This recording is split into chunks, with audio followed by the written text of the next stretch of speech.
So we go to questions first, as usually, and the first question is, we can observe a newborn baby enjoy sleeping on someone's chest. It also appears that babies like to be hugged.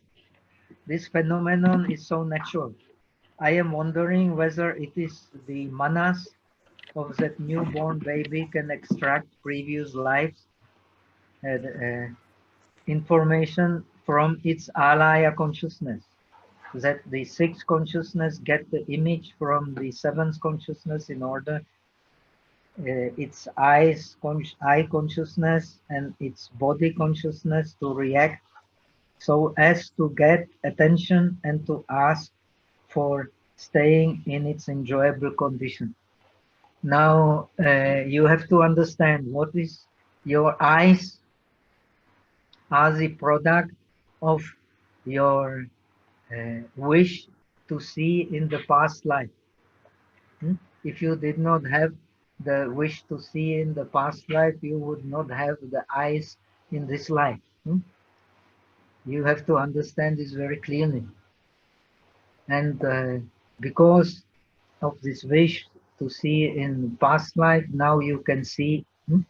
So it is a part of your karma, inseparable from your karma. According to Buddhism, if you see pleasant colors, it is due to the your wholesome deeds in the past life. If you see unpleasant colors, it is due to unwholesome deeds in your past life. So this is the cause and effect. This cause and effect is stored in the alaya consciousness, which is the cause, and the seven active consciousnesses are the effect, and seven active consciousnesses again they become the cause, and the alaya becomes the effect. The alaya stores the seeds of the consciousness. So this is how we work. So the newborn baby already is programmed to some extent by the deeds of the past life, by the differentiations of the past life. So the newborn baby, the first reaction is they don't have yet much developed differentiating consciousness, but their first reaction is to wish to see, to wish to have a pleasant touch, not unpleasant touch. This is a natural instinct which is stored in their consciousness, because the eye consciousness is the result of desire to see. The bodily consciousness is a result of the desire to touch. And the baby wants to experience a pleasant touch. If it does not experience a pleasant touch, it will cry. So whether we like it or not, our present sensation is linked to our past sensation. And it is the past sensation we cling to. And we differentiate it in accordance with the present mental consciousness.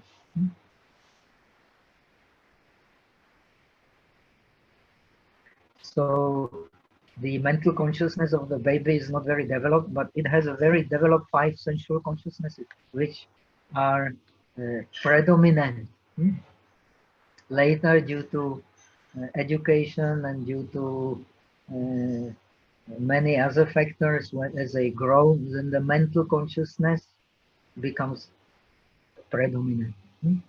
But the mental consciousness is still, because we are in the world dominated by the senses, in the kama dhatu, is still in our experience dominated, but by what we experience through the 5 senses. This is the cause of our likings and dislikings, whether we are aware of it or not. Okay, so the question number 2.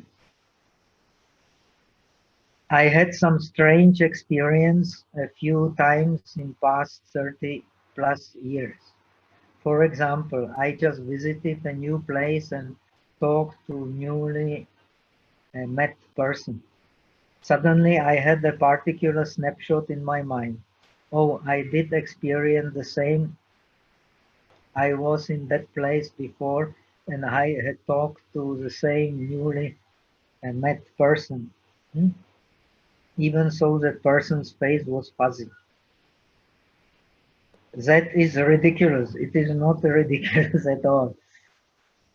I shouldn't be able to create an image which I had not been experienced before. You may have experienced before, but you don't remember.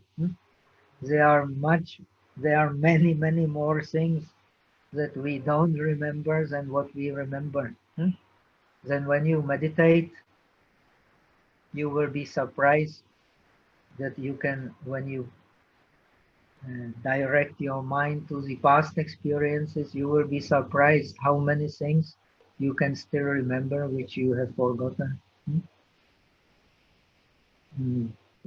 So in the Vipassana, we can also, when we have analyzed the present objects and the mind on the present object, you can analyze your past experiences.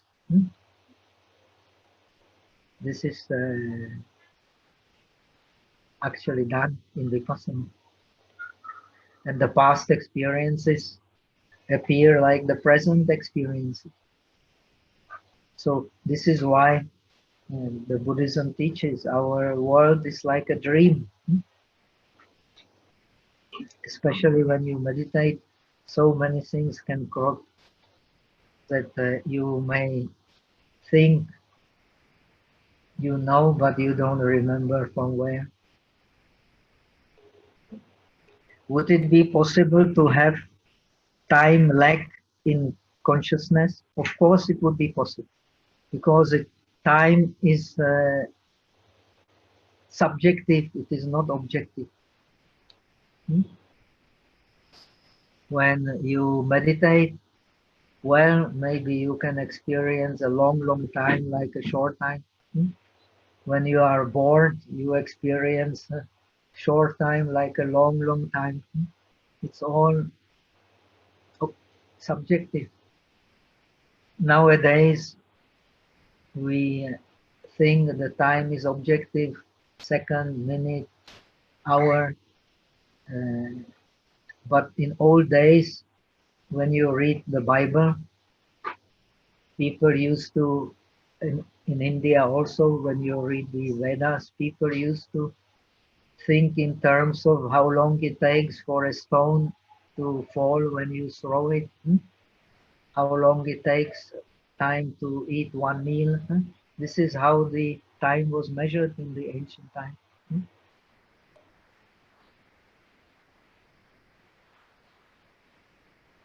Which part of my consciousness went wrong? Nothing went wrong. Only your differentiation went wrong. That is your sixth consciousness.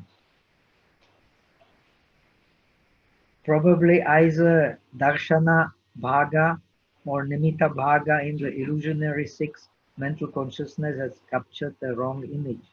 It has not captured the wrong image, but you don't know. You have done millions, billions, trillions, and trillions of karmas. Which karma will crop out? Very difficult to say. So also which collective karma will crop out? Very, very difficult to say. So what we consider to be bad is not necessarily bad. What we consider to be good is not necessarily good. What we consider to be reasonable is not necessarily reasonable. What we consider unreasonable is not necessarily unreasonable. Now you are studying the Yogacara philosophy. You should see very clearly our world is a subjective world. And because we cling, we believe it is an objective world. But it has very little to do with objectivity. Objectivity is what the Buddha sees, not what the ordinary being sees. This is very important to understand.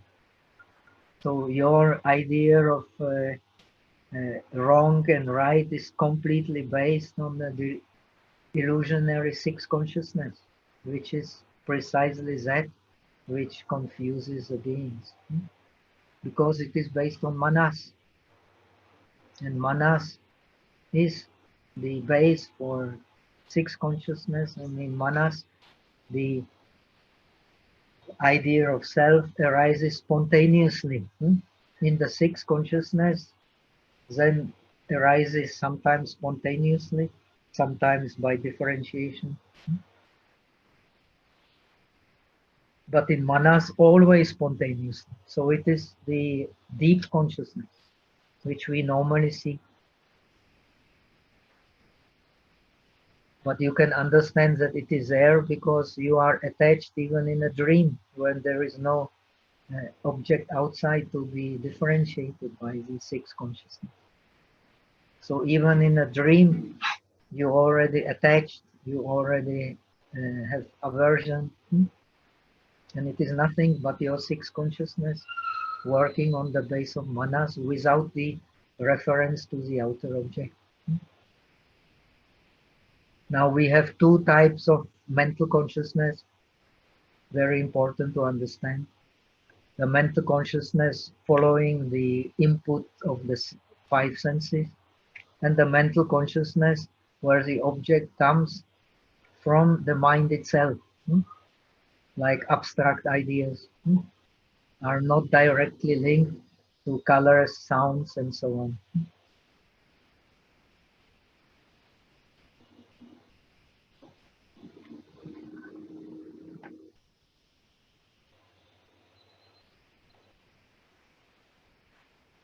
Undertaking, question number 3, undertaking and observing the precepts present the practical application of faith. That is very much true. The precepts form the basis of everything good, not necessarily, because the real meaning of Shila, the precepts usually translate Shila, but the real meaning of Shila is discipline. You may not have any precepts, but you may be disciplined by nature. And then you do, some people don't believe anything, but they are much better than those who believe. They do good deeds. They are very social. They help others, but they don't believe in anything that is beyond what they can experience by the five senses. But they can be very good, much better than those who believe.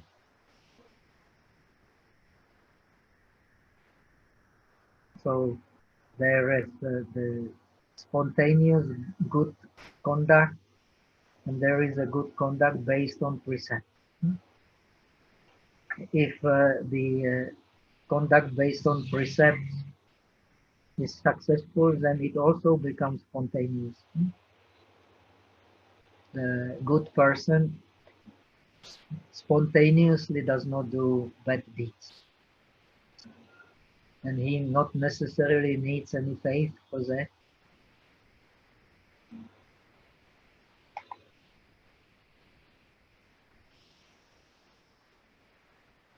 So the essence of the Shila training, of the training in precept, is actually discipline. And among all the dharmas, Buddha is most emphatic in praising discipline. So because we don't have discipline, our mind is confused and attached to things that are not beneficial. we get easily angry, and we cannot control our emotions. It is all because we lack of discipline. So the real meaning of the Shila is rather discipline than the precepts. Very important to keep in mind. According to the scriptures, even the great disciples like Shariputra sometimes don't keep the minor precepts. They won't break the important precepts, but they may keep the mind. They may not forget the minor precepts. In the time of Buddha, when the Buddha started his mission, all his disciples were enlightened, so we are told. So he did not teach any precepts. No need. Then, when he became famous and a lot of wealth came to the community of the monks, so some started to become monks not due to pure motivation, because very easy life, you get good food, and you don't need to work. And so the more and more precepts, because more and more transgressions in the Sangha. So the precepts were taught because of the transgressions. When there are no transgressions, no need for precepts. Very important to understand that. So the precepts are not basis for everything good. It is the discipline which is base of everything good. So Buddha says you can read in Dhammapada the verses of the Dharma. The discipline through the body is sadhu, is good. Discipline through the speech is good. Discipline from the mind is good. Discipline through the eye is good. Through the nose is good. Through the ears is good. Through the tongue is good. Through the body is good. Through the mind is good. All discipline is good. And he says all disciplined bhikshu, he goes beyond all suffering. So it is not the precept, but it is a discipline, which is the basis for everything good. Very important to understand. You may not keep the precepts, but you may have the discipline. But when you keep the precepts, it is very likely you will get discipline. And when you get discipline, it is the basis for everything good. What is the actual process from Yogacara system's point of view that undertaking precepts leads to perfect the purity of the three karmas of body, speech, and mind? According to Sarvastivada, and to some extent, Yogacara is based on Sarvastivada and Sautrantika, Ichye, Yopo, and Kimpu. The precepts, they are the avigyapti. Avigyapti means pu piao, pu piao ye. They are kind of a rupa, special materiality, which is attached to the mind, and due to which you then do not, if it is well settled, you don't do the bad karma. But the Yogacara does not agree with that. All the karma comes from the mind. So if the mind is good, the karma is good. If the mind is bad, the karma is bad. Nothing to do actually with this avigyapti rupa. This avigyapti rupa is wrong, is jia. For the Sautrantika also it is jata. Only this Sarvastivadin belief in. The Theravada also does not speak about the sila as a kind of a special rupa. Is it a form of manasikara? Where the manasikara is the beginning of every mental process. When there is no manasikara, joyi, no mental process. So if the manasikara, if the attention is wholly joyi, then appears the shanshin, the wholesome mind. If the manasikara is pukhali joy, appears the unwholesome, pushanshi. So this is a difference. But the manasikara is only the mental formation. It is impermanent.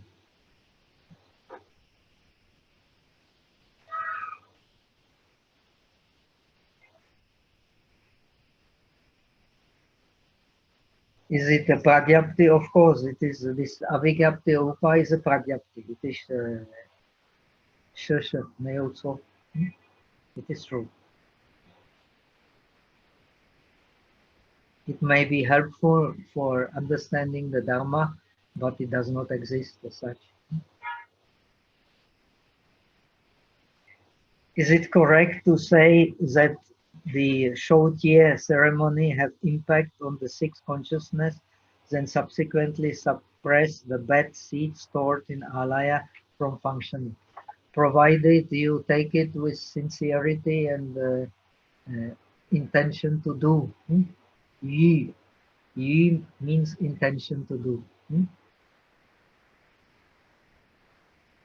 Now we have two kinds of the yi, the fa yi and yi. Intention to indulge in the senses and intention for dharma.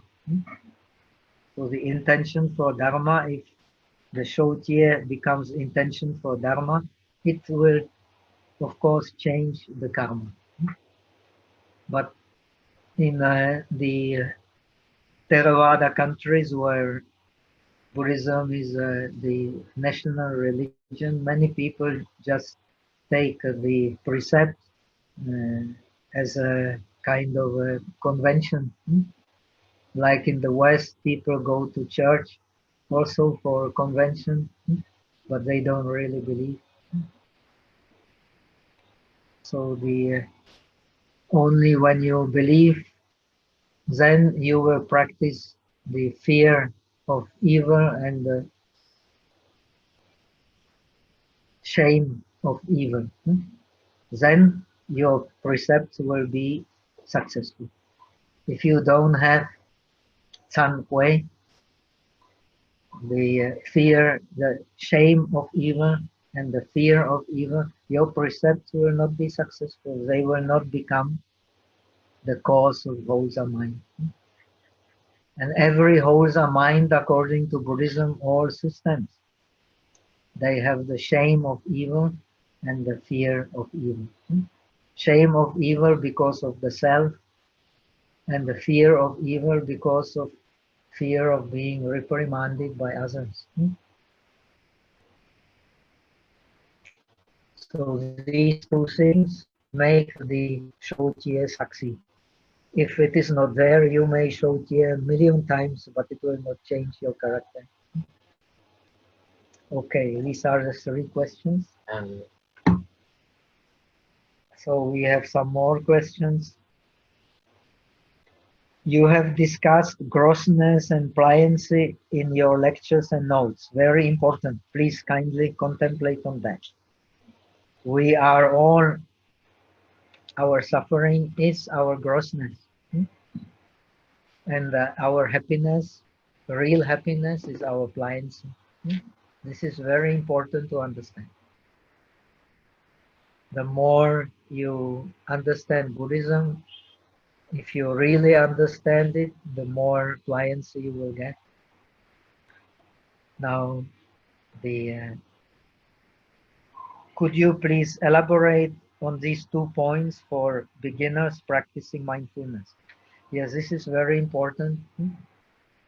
The mindfulness is the check on the grossness.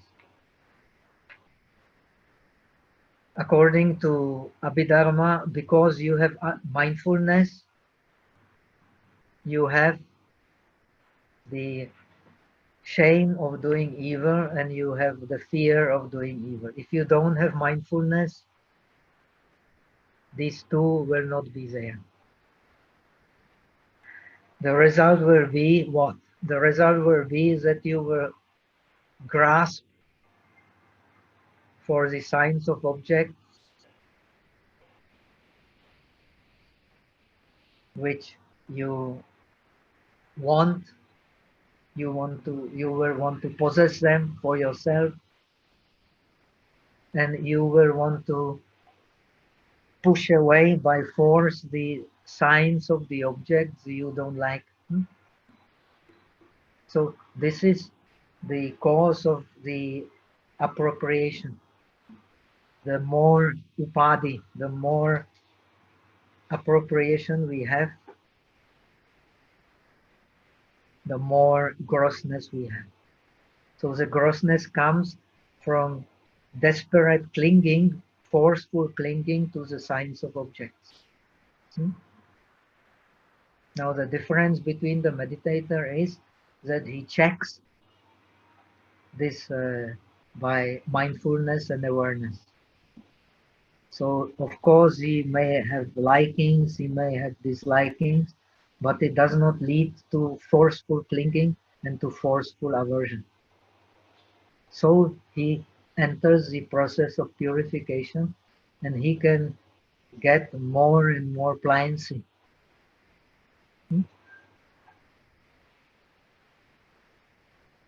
So this is a very important question. Please kindly contemplate on it and see this very clearly in your daily life.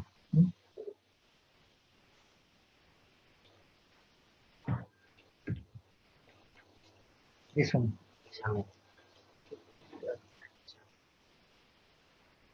Is the karma stored in the alaya? Yes, indeed. You have learned now. The karma is stored in the alaya, and the alaya also is the cause for the 7 active consciousnesses which act. So it stores what the 7 active consciousnesses do, and it reproduces them again. So it is a cause and effect.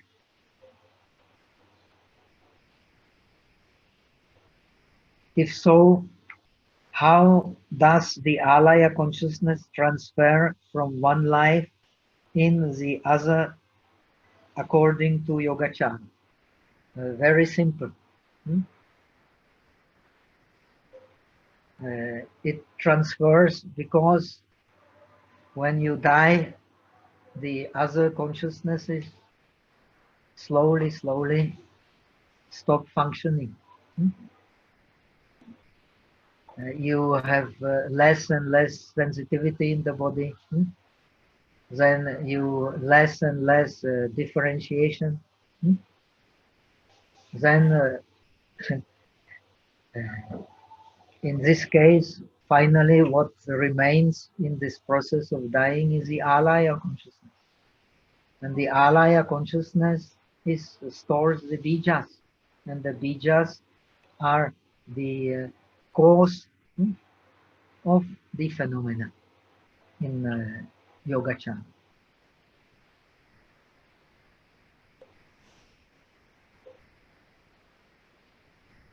If you don't have the bijas in your consciousness, then your consciousness turns into the wisdom. then this wisdom of great mirror is the cause of liberation. In this wisdom of great mirror, everything is equal. Now everything is not equal because we don't have the great mirror consciousness. When the great mirror consciousness has functioned, automatically the manas becomes the wisdom of equality. When the manas becomes a wisdom of equality, the sixth consciousness causes no trouble. It becomes the Miao Quan, the wonderful seeing.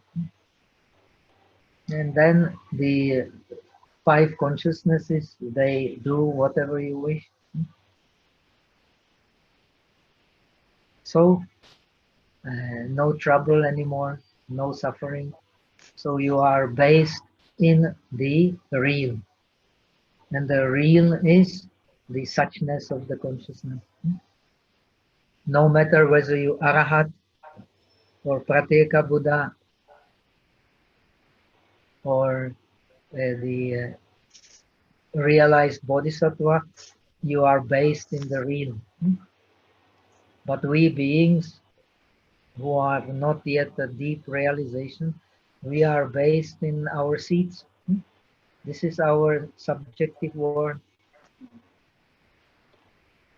So we see in a very unequal way in terms of liking and disliking, which creates a new karma, because the karma is based on our feeling. Due to feelings, we create karma. Because our feelings are gross, we experience grossness. When our feelings become more subtle, we experience happiness.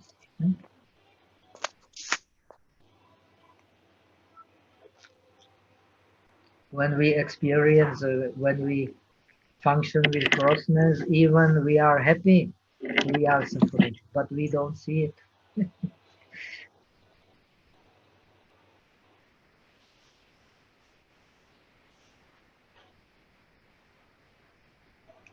Can we consider the precepts as motivation and guideline for one to do a wholesome deeds? Yes, indeed, if you are very sincere.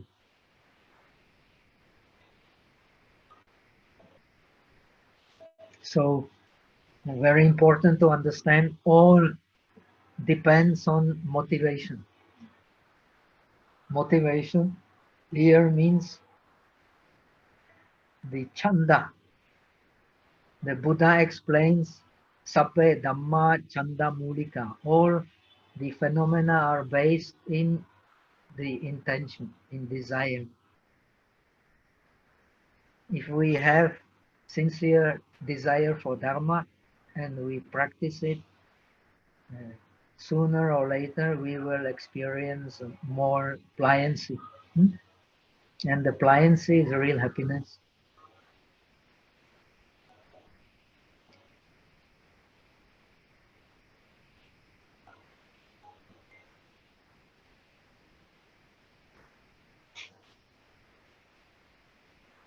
So how does this alaya first form a new being?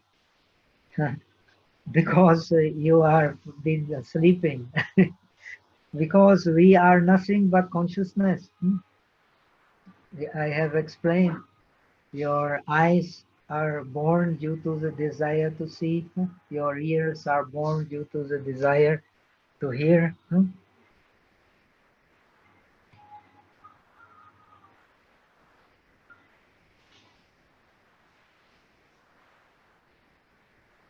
Now the difference between the path of Bodhisattva and Arahat, at least in theory, remember these are just concepts, is that the Bodhisattva's ideal is to be reborn through his mental body. So to master the process of rebirth. The ideal of an arahat is to finish.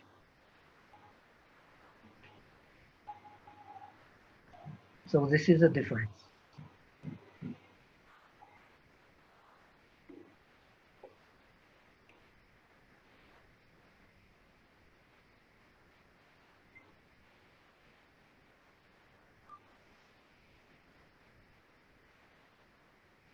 Okay, so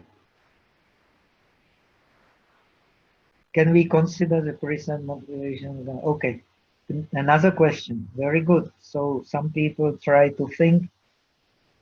So how does this alaya first form a new being? Well, it is very simple. It is same in all Buddhist traditions. The consciousness is the cause of the form, that is corporeality and mentality again is the cause of consciousness. Like we function like two reeds supporting each other. This is how we function. So due to the accumulation of formations in the past life, which are based on ignorance, and ignorance in Buddhism means grasping. So our worldly consciousness is born. Then the worldly consciousness gives rise to the corporeality and mentality.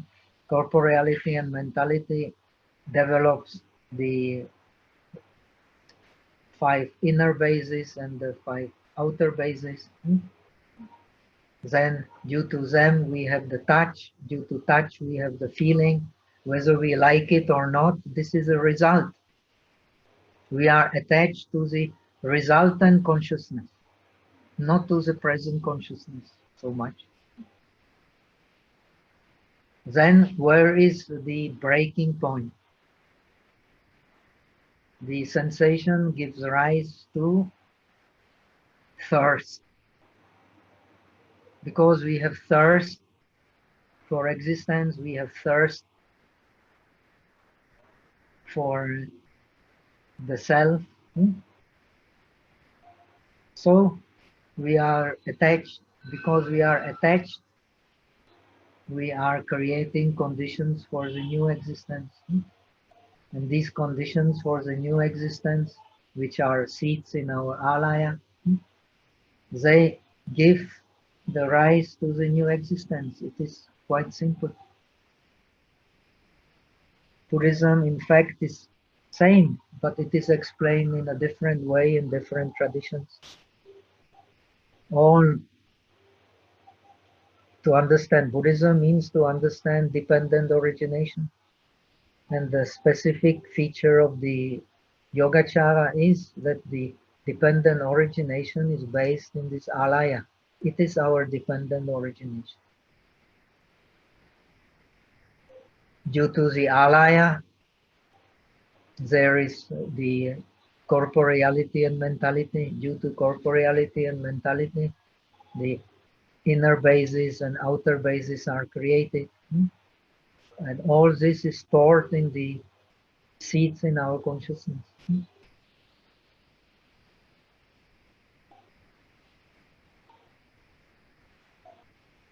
And these seeds in our consciousness are based on our shilun, on our differentiation. Shilun means a differentiation based on grasping. As long as we differentiate based on grasping, we are living in our subjective world. And that subjective world is our alaya. So different beings have different alaya. It is very simple. And this alaya is the very base for the existence.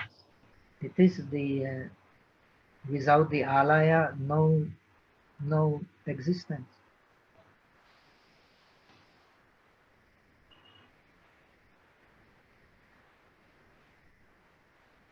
So in this alaya is stored like in a computer, all the information about our world, how we relate to it through the senses.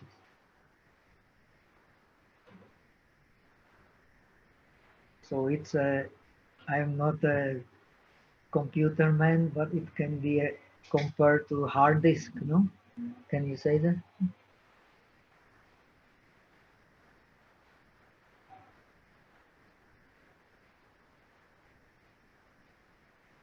I mean, how alaya enter and function in a new baby. The alaya is the last consciousness to leave us when we die, and the first consciousness to appear when we are reborn. And if there is only the mother, they call it the mother blood, but you can call it the mother egg. And if there is a seed of the father, it's not enough. You need some power to bring them together. And that power is called consciousness. And it is the alaya consciousness which creates from this seed of the father and blood of the mother, creates what is called kalala. That is the first life.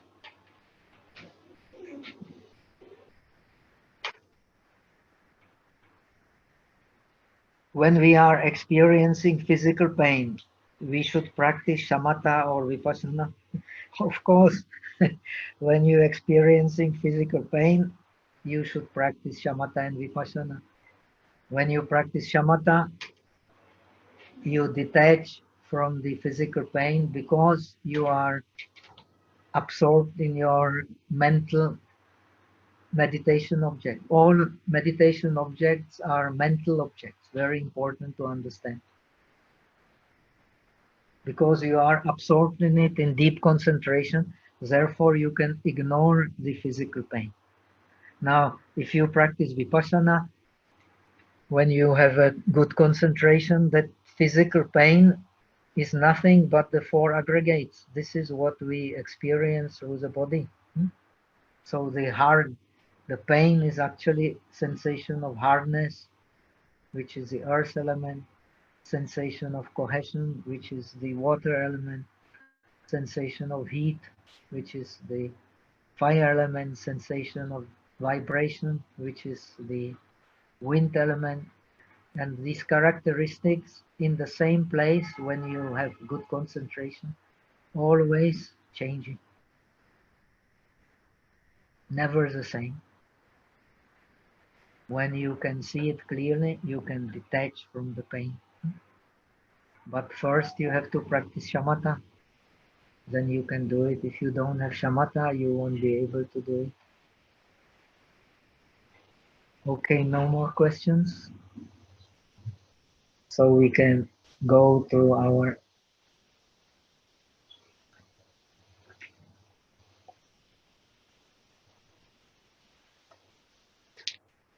now we are in the lecture 6,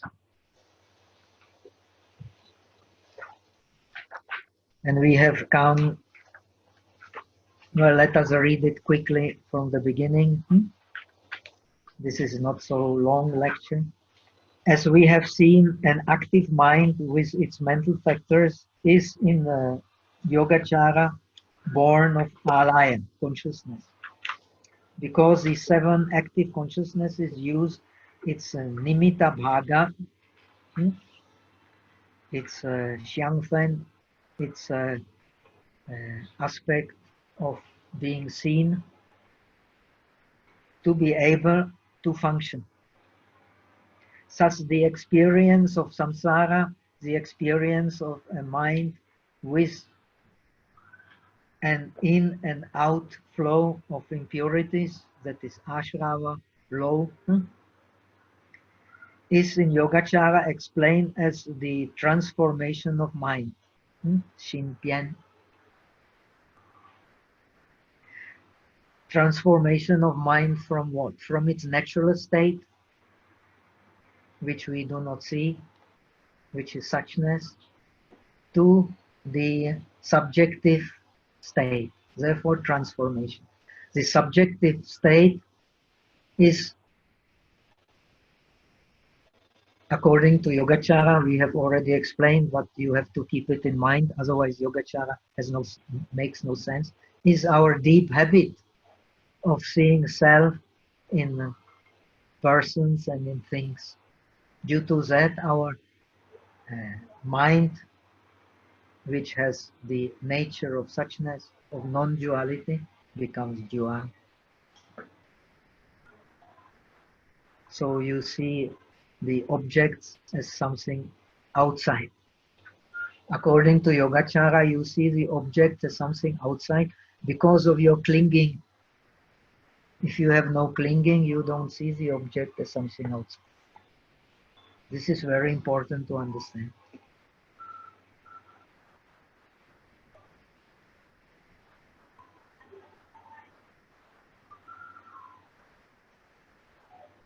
This transformation is of two kinds, based on causes and conditions. We have explained that already. Without a direct intermediary of the sixth consciousness, that is, the object becomes the alaya object or the objects of the five senses. This is the direct object, direct from the seeds. Does not need to pass through the differentiating consciousness. Based on vikalpa, we have already explained that vikalpa means the fabrication. Vi means in Sanskrit differentiation, like vipassana means seeing by differentiation. And kalpa means fabrication. So we fabricate on the base of these vikalpas. 8 kinds of vikalpas in Yogacara. The own nature, zishin, the differences based on own nature, chapye, then the real existence in that which is compounded, then the real existence of self, real existence of what belongs to the self, then the real existence, lasting existence, own nature existence of that which is pleasant, which is unpleasant, and which is neither pleasant nor unpleasant. These are the 8 vikalpas which form our subjective world. Very important to understand. Now, because of these vikalpas, we have grossness. So, according to Yogacara, only the Buddha, he has completely removed even the most subtle signs of grossness, most subtle sichi, vasanas. Even the Arahat still has a certain habits of the previous seeing in terms of self-nature and differentiation on the self-nature. Therefore, he has removed ignorance, but he has not removed all the vasanas, sichi, based on previous karma. The Buddha has achieved it, so he has the Dharmakaya fashion. Arahat has Shen, the Arahat has, Buddha is also an Arahat, completely realized Buddha is also an Arahat. So Arahat has 5 liberation bodies, very important to understand. The liberation body of Shila, of discipline, the liberation body of concentration, the liberation body of wisdom, the liberation body of liberation, and the liberation body of the knowledge of liberation. So when you become Arahat, you have these 5 bodies, so you know no reason to be reborn again in this world. Now the Buddha has also these 5 bodies, but he has also Dharmakaya.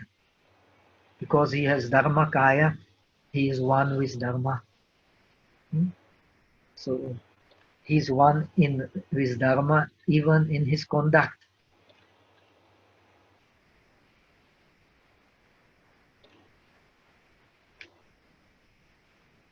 So he has no even most subtle tendencies to grossness. And grossness is based on the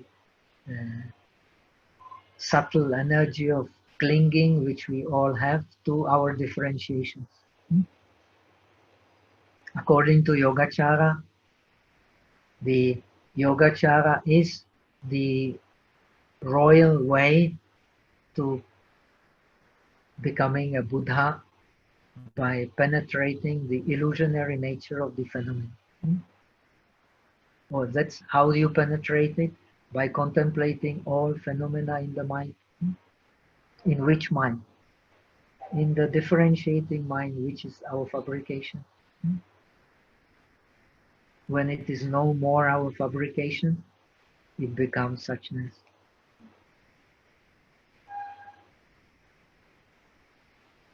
So I hope you now get a better understanding and you use it in your daily life. Even so, we are not Buddhas. We should know very well how the Buddha functions. This is very helpful.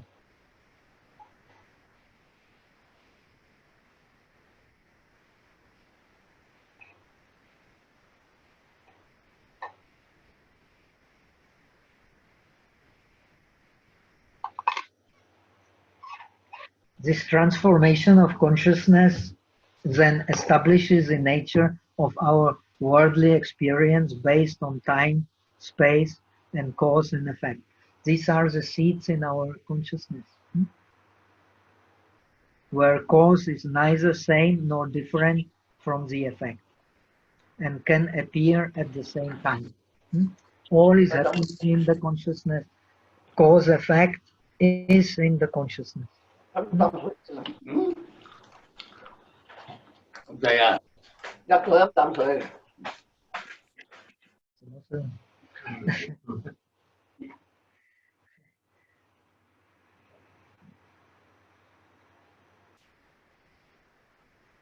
So this is peculiarity of the Yogacara. Cause and effect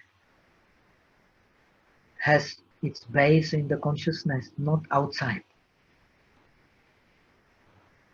If you meditate like that, it is a great help for your meditation, even if you don't believe in alaya. The Madhyamika also does not believe in alaya, but they use alaya also to understand their experience. For the Bodhisattva, everything happens in the mind.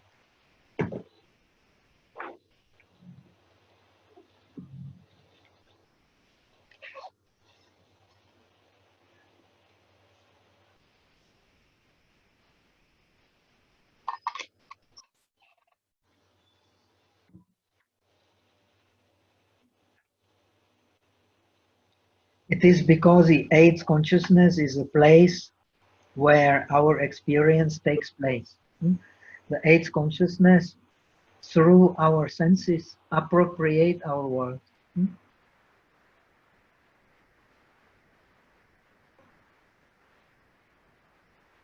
And our world is what we experience through the senses.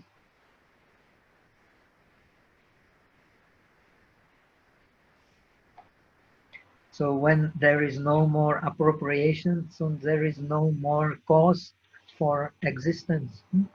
Our cause for existence is our appropriation, based on the deep habit of seeing real existence in the self. and in the phenomenon. Now, difference between one who wants to become an arahat and one who wants to become a realized bodhisattva is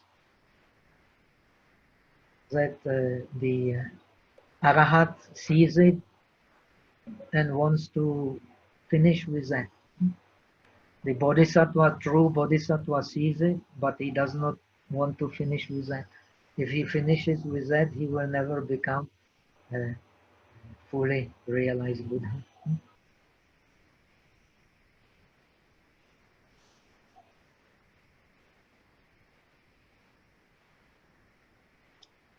So according to Yogacara Bhumi Shastra, you can later read the Bodhisattva Bhumi, especially Kyetsu Fan.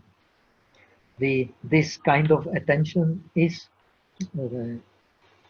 40 attention. If you practice a Bodhisattva path and you have attention of the Shravaka, it is the wrong attention. But for the Shravaka, it is a right attention. It is a Juli Zoi. For a Bodhisattva to finish with this samsara, it is a Pujuli Zoi. This is a difference.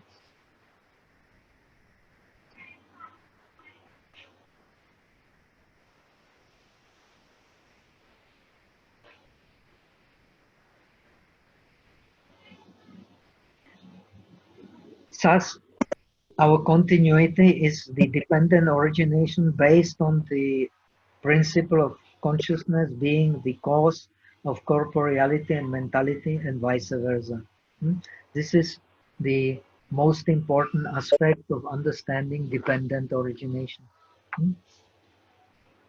Corporeality and mentality is based in consciousness, and consciousness again is based in mentality and corporeality. And what consciousness? The alaya consciousness. In the Theravada tradition, it is the bhavanga consciousness, Yofenshin. According to Asanga, they explain the same thing. They are the same concept. They explain the continuity in the experience of impermanence, which is cause and effect. Cause and effect is impermanence. And this impermanence has a continuity because of alaya, because of Yofenshin, because of bhavanga. Bhavanga literally means the cause of existence. So the alaya is the cause of existence.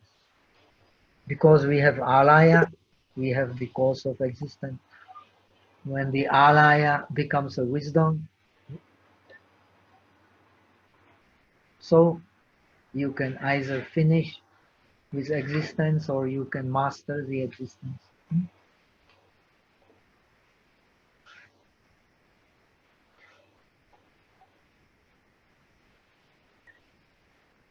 Your choice.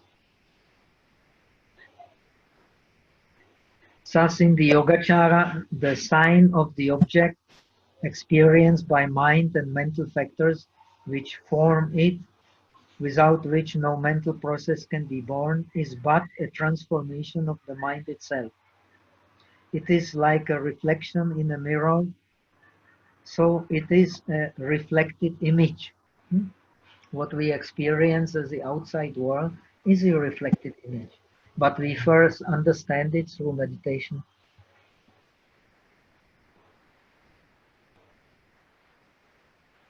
According to this principle, since the mundane mind is momentarily, as all Indian traditions based on yoga agree, you should remember that this impermanence of corporeality and mentality is the philosophy of yoga, not only Buddhism.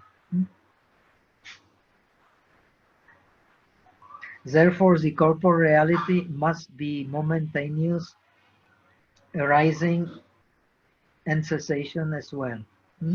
So this is a difference with the Theravada, which believes that the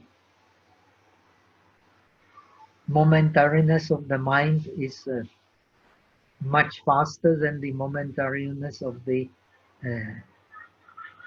form. But the Sarvastivada, they have a similar idea. That's why to study Yogacara, it's very advisable to study Sarvastivada and Sautrantika.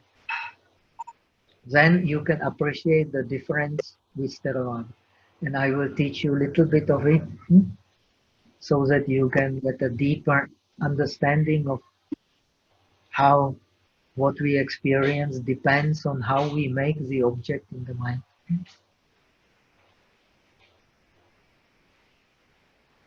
Thus, the outside objects that we experience are nothing but the differentiation based on the six consciousness, which is based in manas. And manas brings into the depths of our being the idea of self, which is very, very difficult to approve. Even when you have the realization, it will still be there, but it will become much less.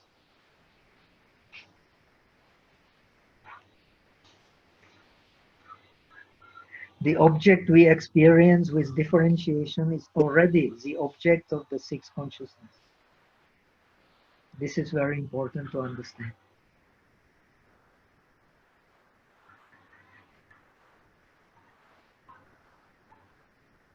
So we are, whether we are aware of it or not, we are already programmed in our judgments. From the moment we use our eye consciousness, ear consciousness, because they are based on our desire, I have explained, on our past design. The original object experience through the coming together of the five faculties and five objects are already gone. The woman we are attached to, that we like, is the picture in our mind, is not the present seeing of the woman. Same about the car, same about all the other things. This is very important to realize in meditation. So we are living in our own little world, and we always, in one way or another, tend to believe that it is objective.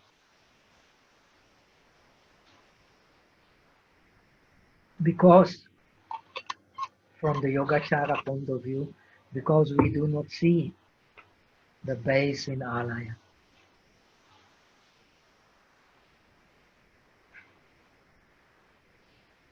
Buddhism teaches indeed that our worldly non-enlightened experience is but a dream, since it all happens in the mind. The further step that the Yogacara makes is to prove that there is nothing in our experience that actually corresponds to the characteristics of the corporeality. That's what we're going to analyze in the next lesson. Then the practice of Vipassana will become much more clear. From the point of view of traditions believing in the existence of the corporeality, and from the point of view of Yogacara, which does not believe in the existence of corporeality. It does not mean the corporeality does not exist. This is again a big mistake. To believe that Yogacara exists is also a big mistake.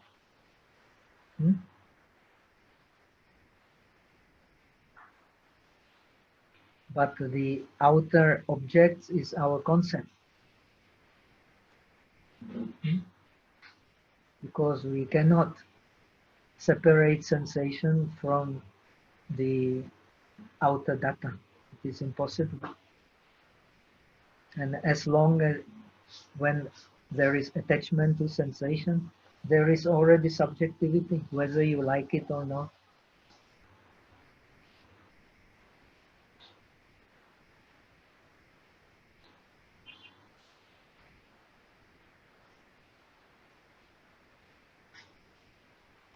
The experience of samsara is not affirmed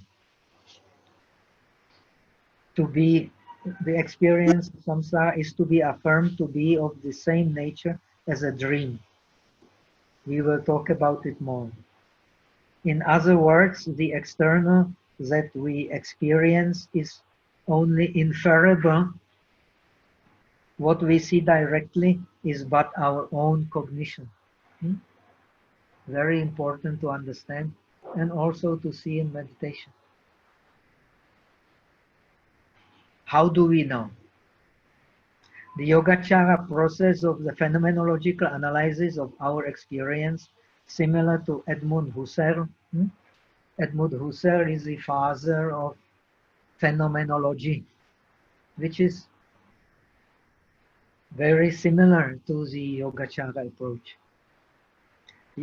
The Husserl believes that we are deluded in this world because we judge objects on the basis of intentionality. That's why we cannot transcend our sensations and our subjective judgments about the world. So,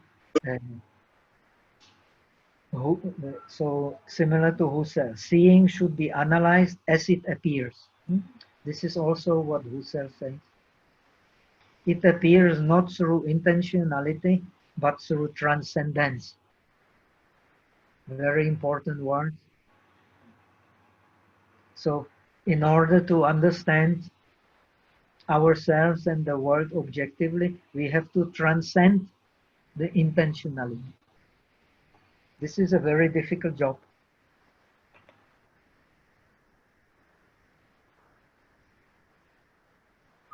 Because as soon as we start to think, we are already subjected to intentionality. But when we see it, we can transcend it. When we don't see it, no way to transcend it. And now we have so many problems in the world because we take the subjective for the objective. And due to that, so much suffering. So much suffering which we can't even measure. Because we refuse to see our views based on intention.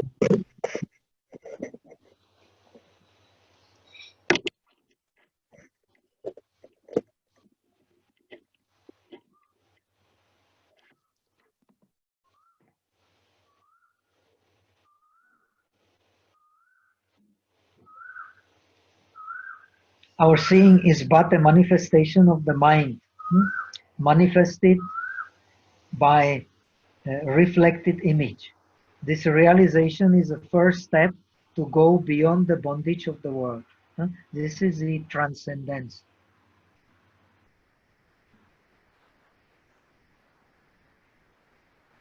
It is due to the reflected image that we believe in the reality of a real object and subject, and thus make mistake, and thus mistake the dependent origination for an illusionary self.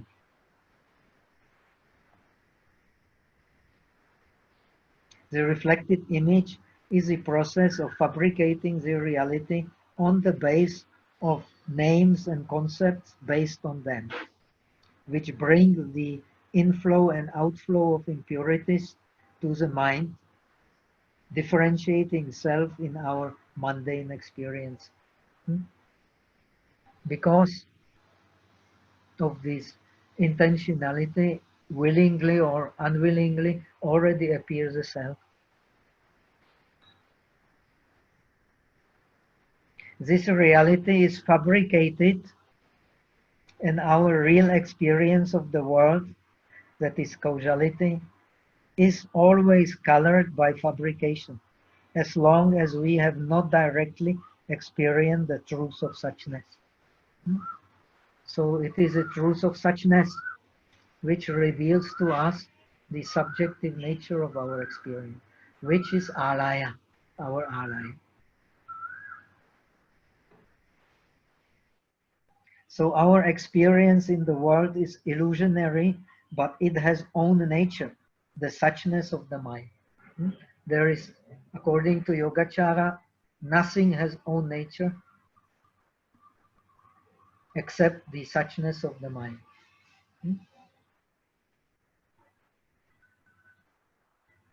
That is why, because of the suchness of the mind can accept any object, just like space. The pleasant object, unpleasant object, beautiful object, ugly objects. Everything can mind accept, just like space. Any shape can be put into the space. Space, just let it be there. The mind, the same. So the most important meditation in Yogacara is to meditate on the mind of being the similar nature like the space. But mind is not the space. The space has no ability of awareness. But the mind is mind because it has the ability of being aware. According to Yogacara, there is awareness which is real, but there is no real object of awareness. Very important to understand. This is Ho Yan Jing.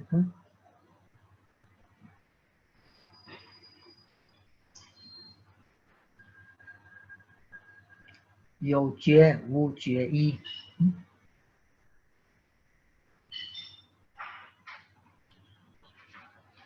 And this jie, for us, as long as we are not Buddhas, it is our zicheng fan, which is already colored by our bijas.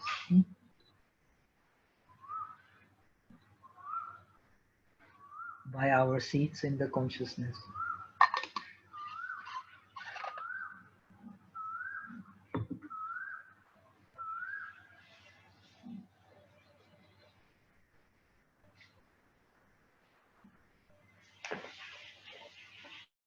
By our dualistic approach, we experience object in a distorted, agitated way. When suchness is experienced, we realize directly the illusionary nature of the self, and thus the perception becomes more naturally appeased. According to the Yogacara, the imposition of the self-existent nature on the dependent reality is of 5 kinds. This is important. This you will find in the Jetsu Fan. The self-nature of objects, meaning, that is Yi Zixing. The Yi in Sanskrit has 2 meanings, the object and the meaning. Both are there. When you have object, you have meaning. When you have meaning, you have object.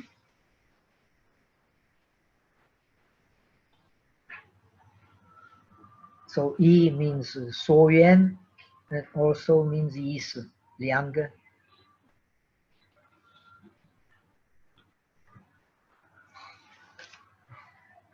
Of names, 名字心, of the defiled, 让自心, not Jew, that is a mistake, of non-defiled, 清自心, of neither defiled nor non-defiled, 非然非清自心. So due to these idea of the self nature,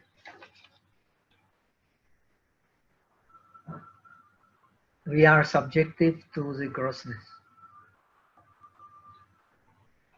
And we don't see the different, the real nature of our experience being the dependent origination. In dependent origination, there cannot be a self, because the dependent origination cannot have the self nature. Now, the peculiarity of the Yogacara is that they accept the self nature of the mind. They have the Abhidharma approach. In Abhidharma, emptiness has to be emptiness of something. And that something which is sure is the mind, because everything we experience is based in mind. And the existence of mind, according to Yogacara, you cannot deny, because it is through mind we understand our experience.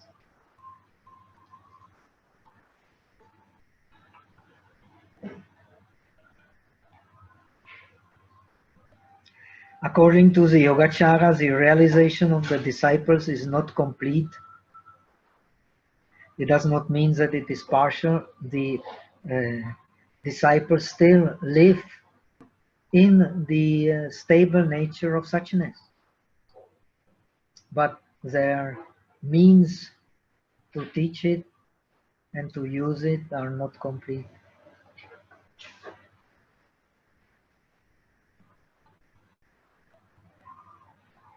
Because as long as one believes in reality of the outer object, the transcendence of the reflected image cannot be completed. According to Yogacara, you have to transcend completely the image in order to go beyond even the seeds of the differentiation of the self.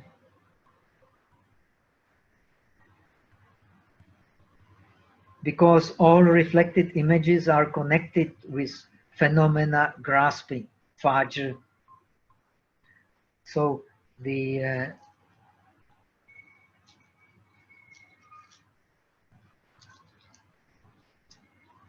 Arahat, he has no renju, he has no clinging to the persons. But if he believes in real existence of the 12 bases, 18 dhatus, elements, then he still has some slight tendency for fajr. So what is the way? To put them in mind. And that's how you transcend the fajr. And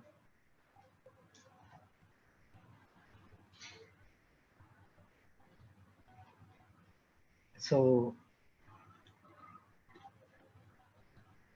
only by non-dual approach to experience you can completely transcend the fajr.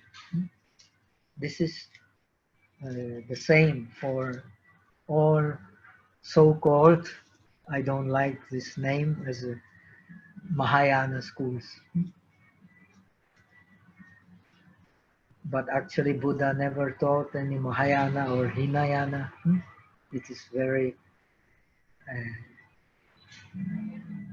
non-Buddhist to think in terms of Mahayana, Hinayana. It is only skillful means.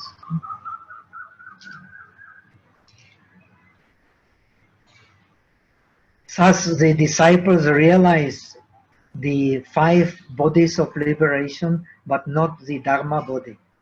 As long as the reflected image is not negated, the dwelling in the reflected image cannot be avoided. This is the essence of Yogacara. And this is how the Yogacara interpret the Pore Polomichin complex. First, you have to negate what you experience as dual in order to understand it as real. This is the transcendental wisdom. What is the essence of transcendental wisdom? The denial of a subjective reality, of a dualistic reality. And the Yogacara sees it as a denial of the Pianchi Shin in order to see the real Yitachi. Then you realize the highest reality.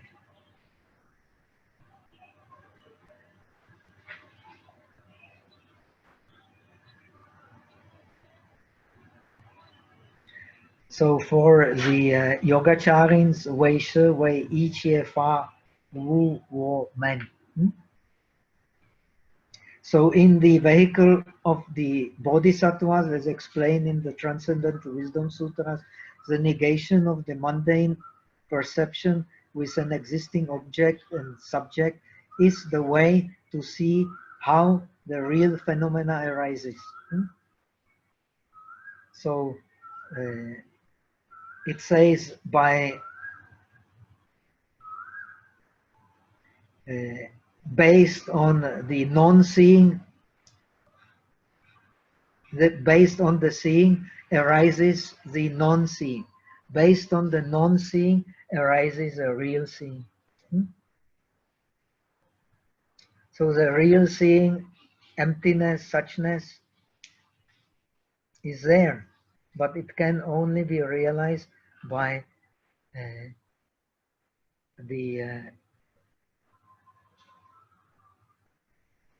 having been based on what we experience, negate that what we experience to experience the real.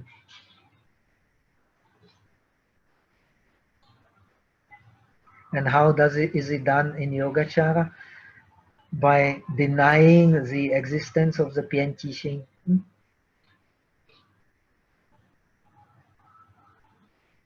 Then you will see the real Yitachi. And Yitachi is a base for Pianchi Shin, for Yuan Chen, Yuan Chen Man Shin. So now I have explained before, our experience in the world is like seeing through the diseased eye, seeing two moons.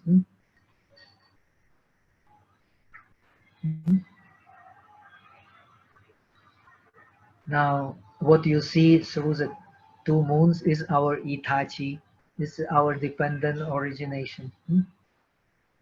What you see through the diseased eye is Pianchi. What we see through the diseased eye is Itachi. What you see with a healthy eye is Yuan Chen Man.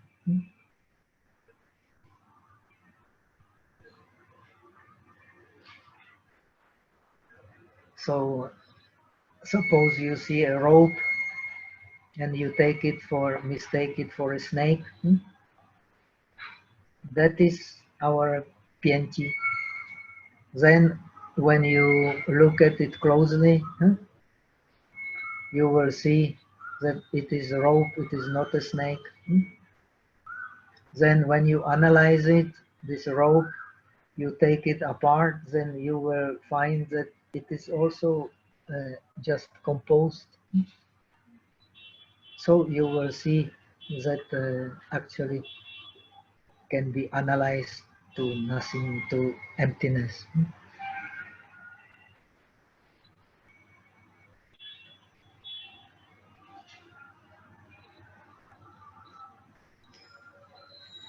A disciple also realizes that attachment does not come from the object, yet continues to dwell in the idea of reality of reflected images as long as they are not completely negated. So it is a mistake to think that the disciples don't see that defilements come from mind, not from the objects. It is clearly explained in all Buddhist tradition. Otherwise, it is not Buddhism.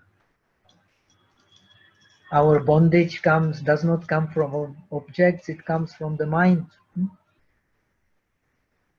Our liberation does not come from objects, it comes from mind. This is clearly seen in the... But yet, they believe that this image of the object we make in mind, according to Yogacara, even the 5 aggregates are a concept. But very useful concept. While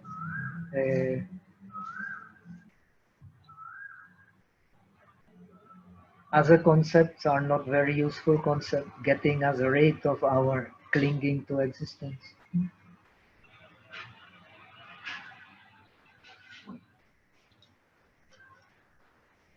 So now, more or less, we have the time and to rest for a while, and then we will analyze the rest, the mental process according to Yogacara. I will give you, if we have little time, some ideas of this same mental process in Theravada, if not in the next lesson. And then we will see the arguments of, you can study the lesson 7, the arguments of Yogacara for the non-reality of the outer objects. So when we see this very clearly, then the Yogacara will make sense.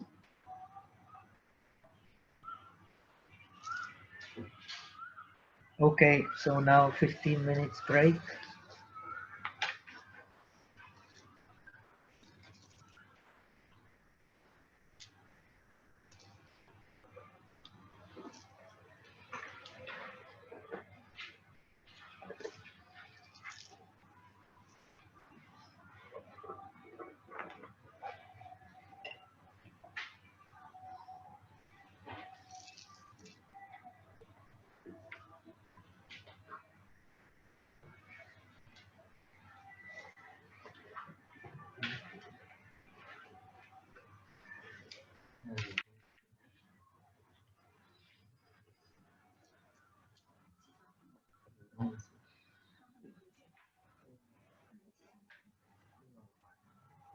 Hmm? 这个普禅是，这是铺陈，对对对，他也听我他也的听你讲法，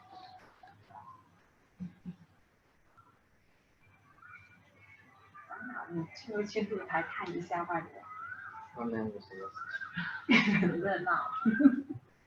今天星期天很热闹。是市场吗？嗯。看见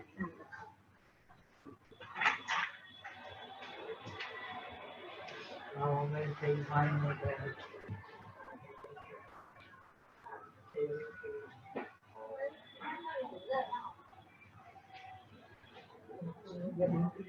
对对，他们星期天有音乐会。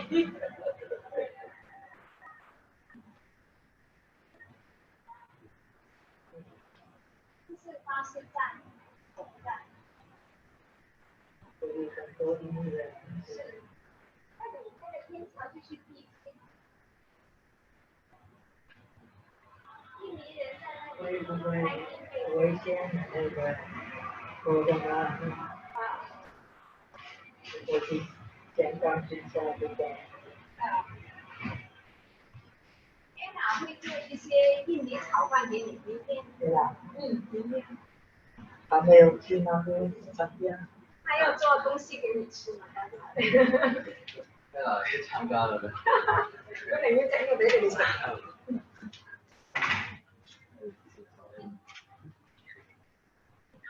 開燈。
我城市在哪里？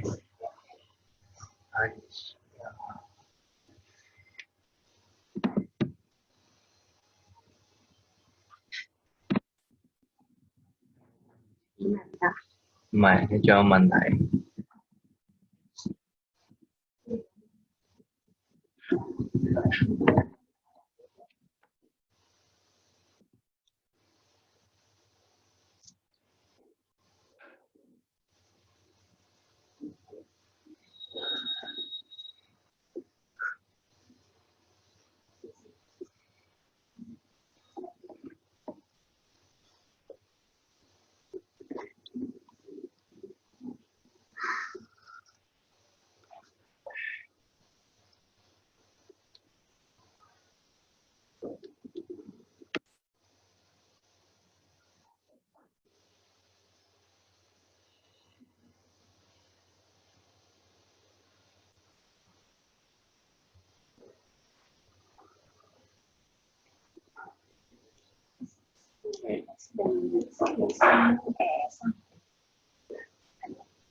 ？Okay. 有一点，他们问的问题。还有问题 ？Okay. What does it mean with?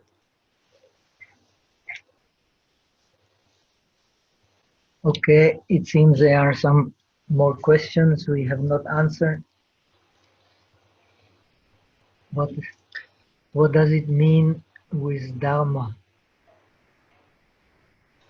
Oh, I don't understand. 那个中国字你看一下，我的眼睛不太好。他没有，那个是他的名字而已。这里。对，若见诸相非相，即见如来对我说。What does it mean with Dharma? Where with Dharma? 不知道这样子。他在输入。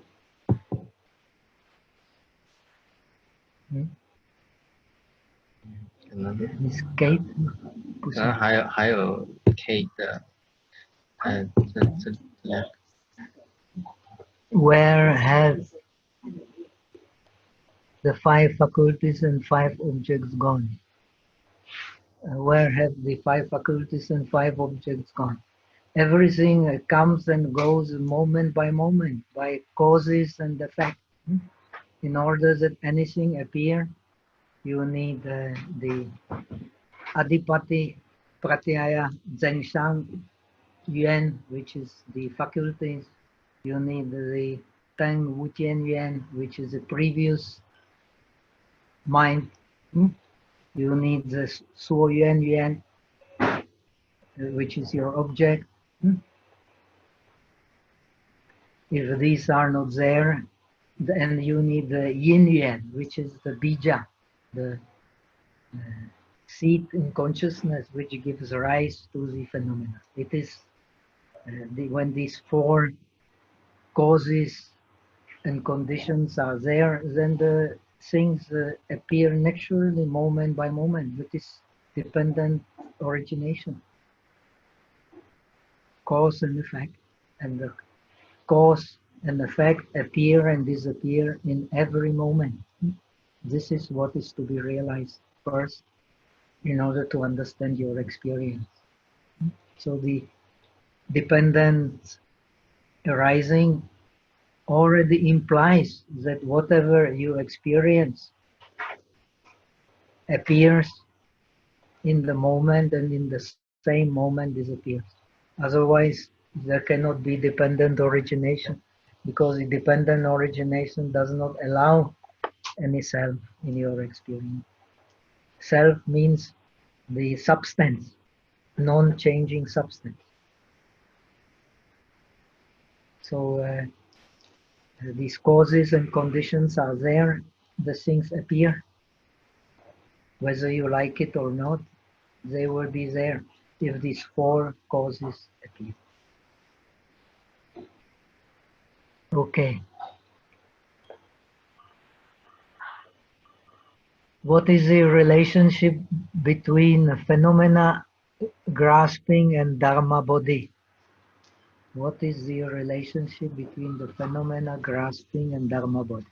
The Dharma body is a result of the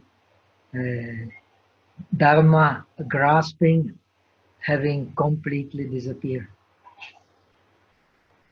So you become the Dharma body. Because of the Dharma grasping, there is still some understanding of reality of the phenomena that you are experiencing.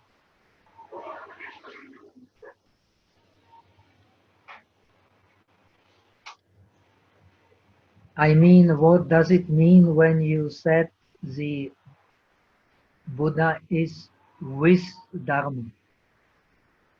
The Buddha is not with Dharma, Buddha is the Dharma. This is a mistake. Buddha is the Dharma. Buddha and Dharma, one who sees a Buddha sees a Dharma, one who sees a Dharma sees a Buddha. This is even in the Agamas, in the scriptures of disciples say. Now, in the scriptures of disciples, it is not explained. You will have to go to the scriptures explaining the path of Bodhisattva, where it is explained very clearly. Okay, so now let's go to the mental process so that we can at least finish this handout number 6. Where are we here? So now we come to the process, mental process itself, according to Yogacara.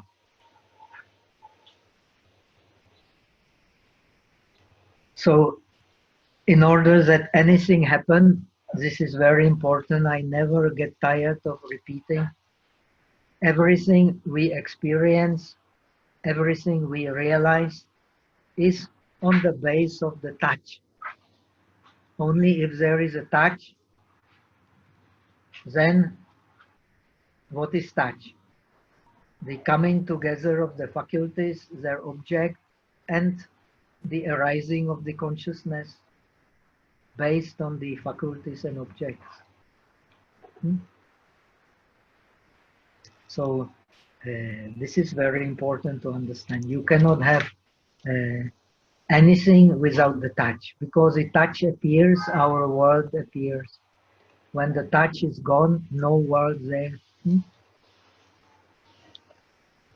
So the touch is everything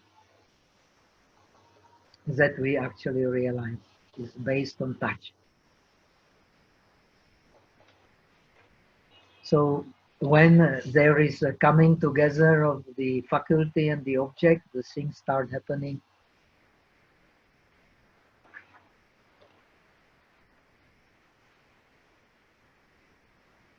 Now, first there is coming of the organ and the object together, which is called aupapatika. Aupapatika is like flesh-like occurrence of consciousness, when the faculty and the object come together. Usually it is the contact of 5 senses with their respective organ. The touch of the eye faculty. Eye faculty is what? Eye faculty is the sensitivity of the eye. According to Buddhism, our eye is actually only the base for the sensitivity of the eye. Without that base, that sensitivity of the eye cannot see color. And the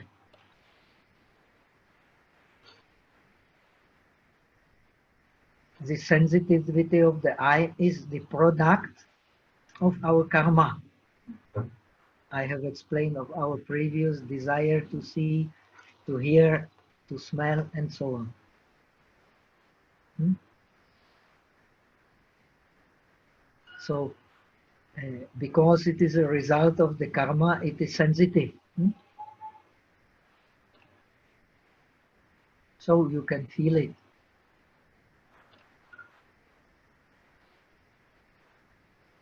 That materiality which is not the result of the karma, you cannot actually feel without that materiality which is a direct result of the karma. The sensitivity of eye, sensitivity of the ear, sensitivity of the nose, sensitivity of the tongue, and sensitivity of the body. In a Jishulun, Abhidharma Kosha, you will even find the analysis of the shapes.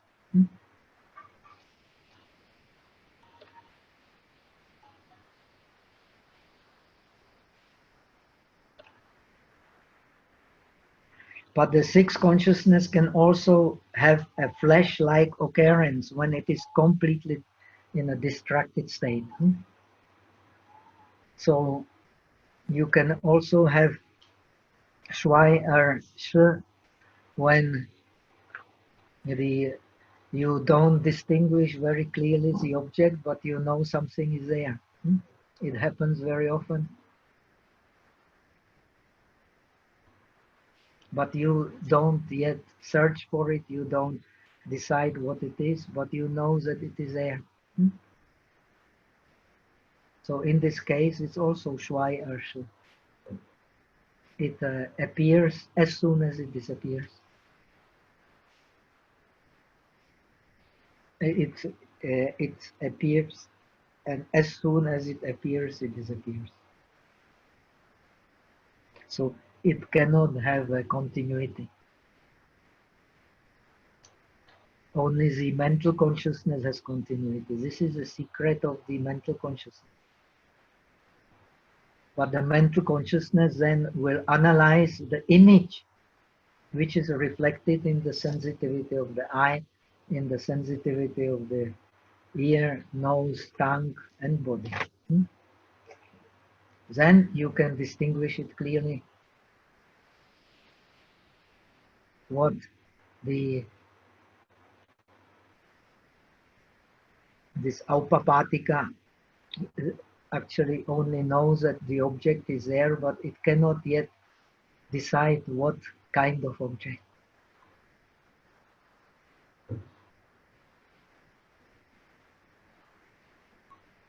This stage of experience of object has no continuity of attention, and it can take a past object only. This is very important. The sensitivities is a creation of our past karma.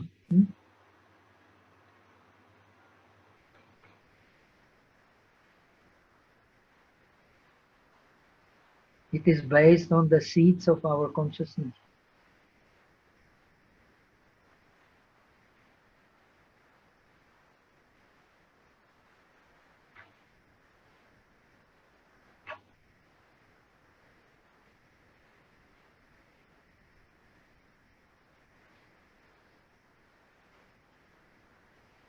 How happens a mental process? First, there has to be attention. When there is attention, something starts happening. Why something starts happening? Because the faculty and the organ which belongs to that faculty, the object which belongs to that faculty, like the color belongs to the sensitivity of the eye. It impinges on the eye. The sound impinges on the ear.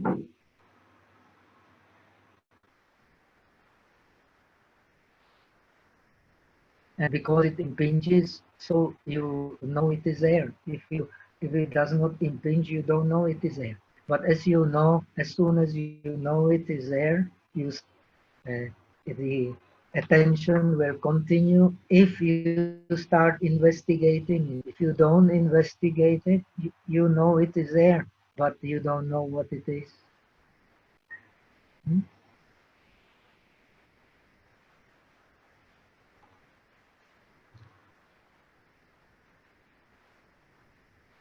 And this attention is, I have already explained, is what gives movement to the mind. It brings the mind into the movement. When the mind is brought into the movement, then things start happening, because the faculty and the respective object of the sensitivity of eye and so on come into contact. So you know through touch that something is there. If there is no touch, you don't know anything. So first principle to be contemplated in Buddhism, to understand Buddhism, is all that we can experience, all that we can differentiate is based on touch. When there is no touch, nothing to experience, nothing to differentiate. So because there is touch, the five aggregates come together. If there is no touch, how do you know you have the five aggregates? You don't know anything.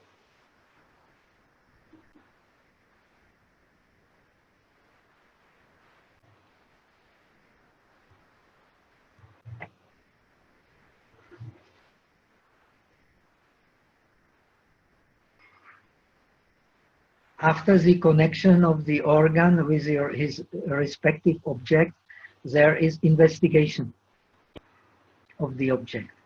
So after this Shwai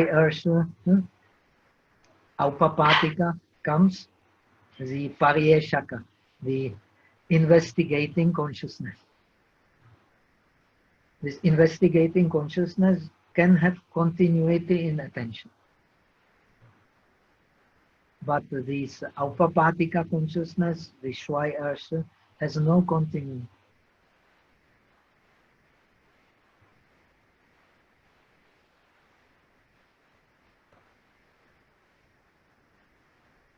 It is well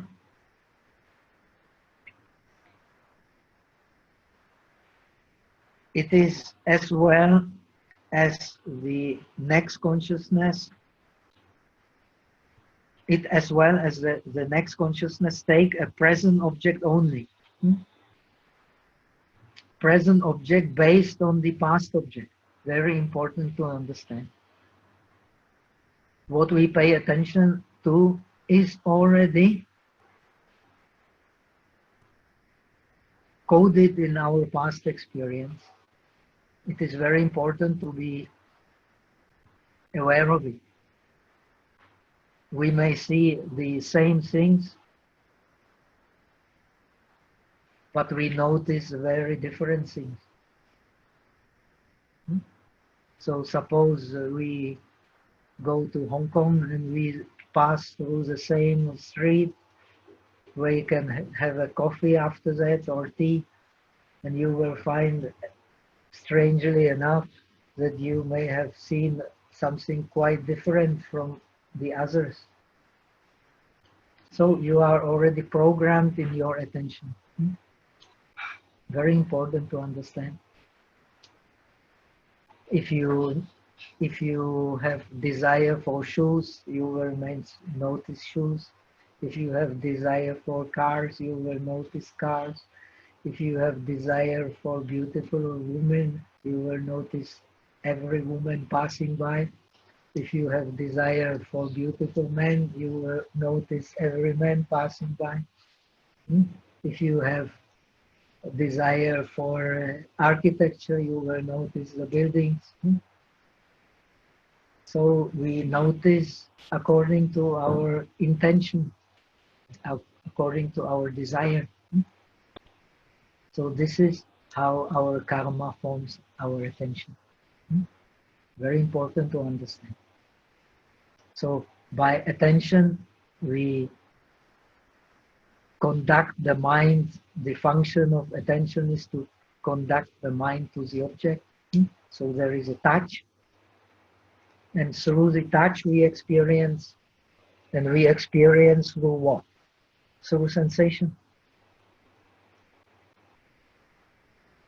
When we have wholesome attention, then we, in this attention, we understand either importance of concentration or importance of contemplating the impermanence. So we will not grasp too much to that attention.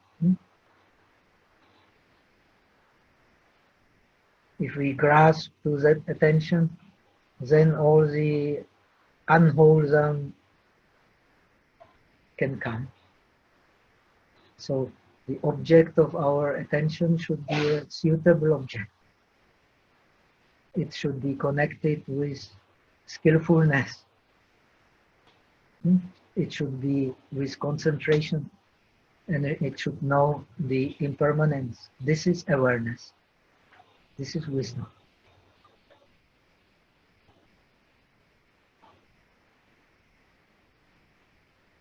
So if there is attention with wisdom, then the mind will have no grossness. If there is attention without wisdom, the mind will have grossness and indulge in a continuous series of fancies, fabrications.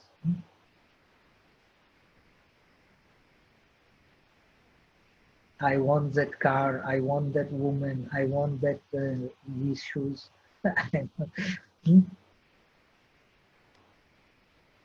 So investigation.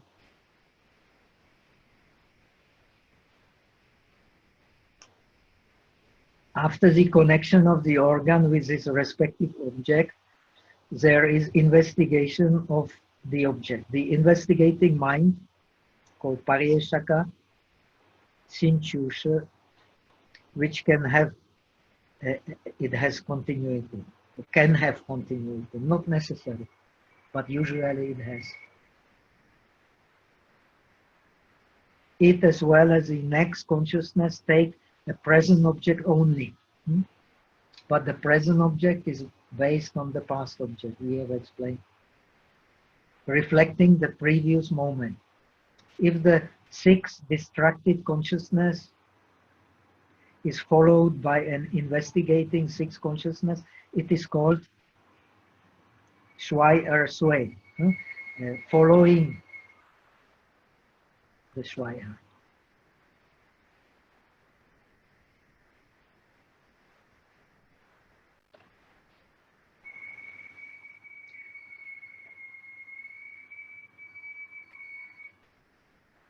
So this is, I have already mentioned, we experience objects based on the five senses, and we experience objects which come directly from the consciousness itself. So two types of cognition, of the objects based on the five senses and of the objects which crop from the consciousness itself. When you pay attention to these objects, investigate them, then it will be Shui or Sui. Is it clear?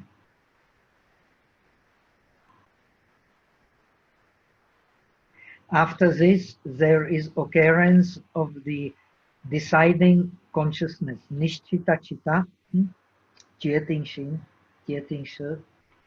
which decides the nature of cognition in terms of pure or defiled mind.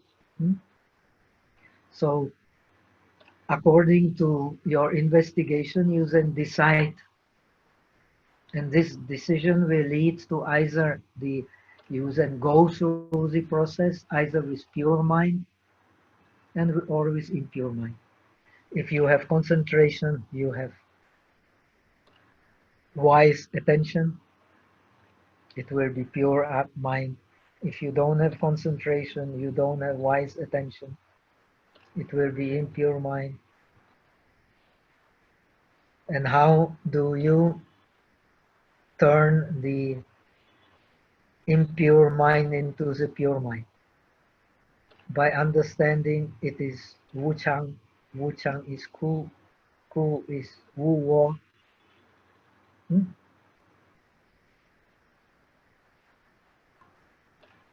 Soi Yen Li Pu Shan Xi.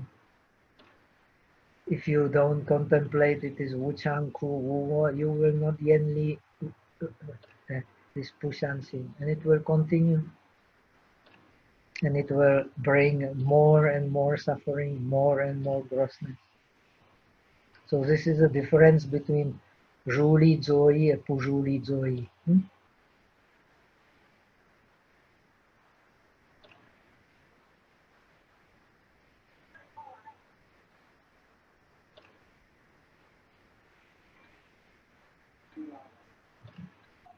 You have to contemplate dependent origination. The touch you do not possess, but it is a result of the causes and conditions of the faculty, object, and consciousness coming together. When there is consciousness based on faculties, so already you have the past experience coded there because of your attention.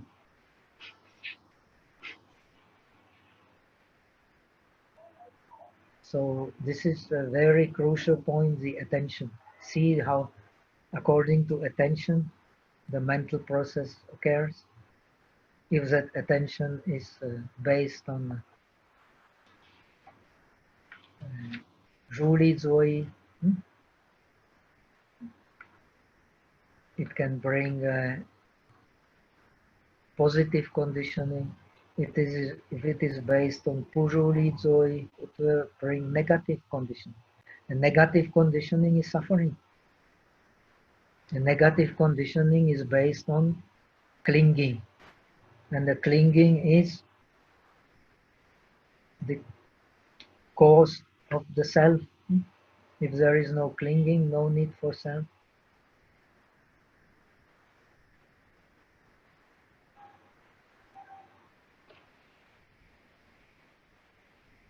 If you can see this clearly in this way, you will get more and more Jing An, Prashrabdi. If you don't see it in this way, then more and more grossness. Why? Because you are clinging to the faculties, to the objects, and to the mind which come together in the touch. So you're clinging to your existence, and you can't see clearly the dependent origination.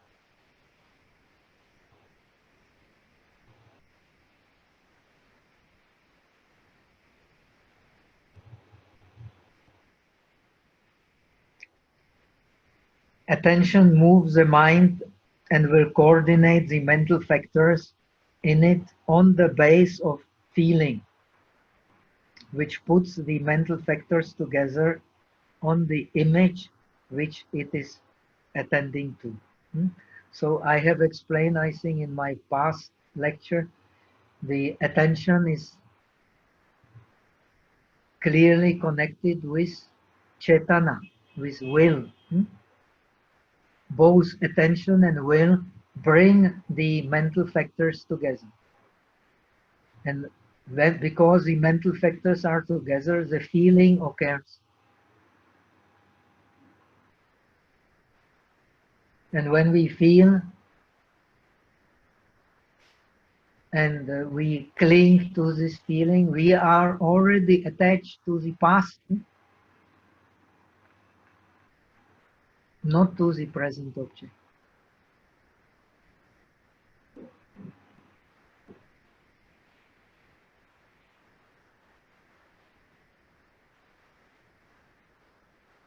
The sensation is where these and all the other mental factors meet.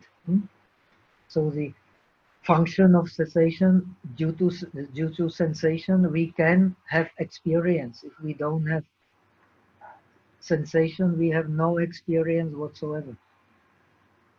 And sensation is caused by touch.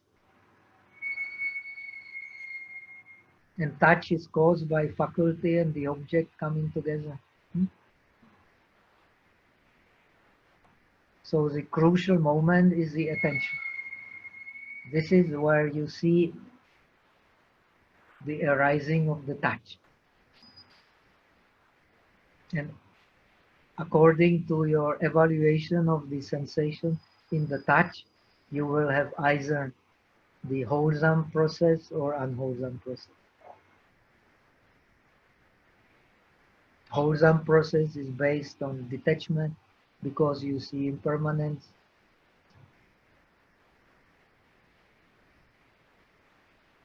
The unwholesome process is based on clinging because you see the self.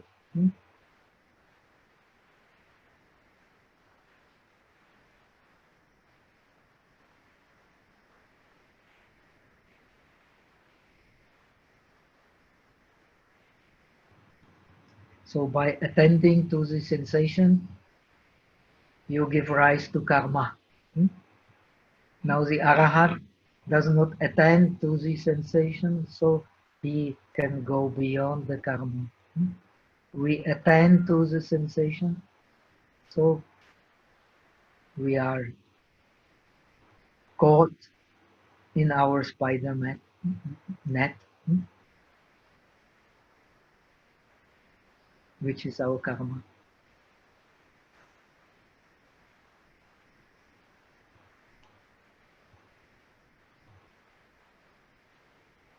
After deciding consciousness, the differentiation in terms of either defiled consciousness or non-defiled consciousness takes place. So you have to decide, then there will be either wholesome process of going through the object or unwholesome process of going through the object.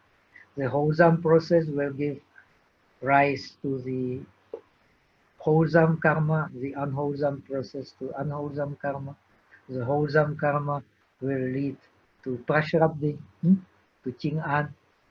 The unwholesome karma will lead to Sujong.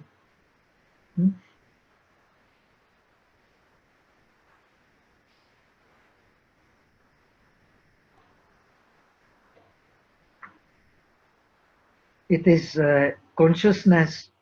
It is consciousness decided by the way one receives, feels the object.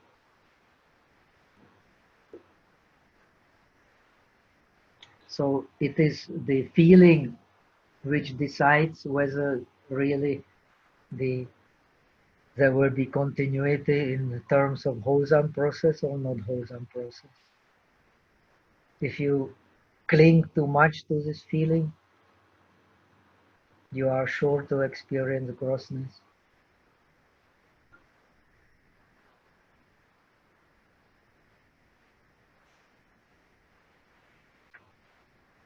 So I am teaching here the Brahma Viharas.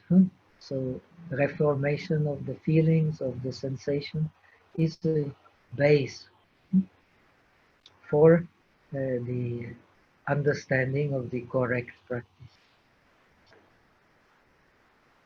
This Pureland is also the reformation of the feeling. You should understand very clearly. It is based on the touch with the pure object.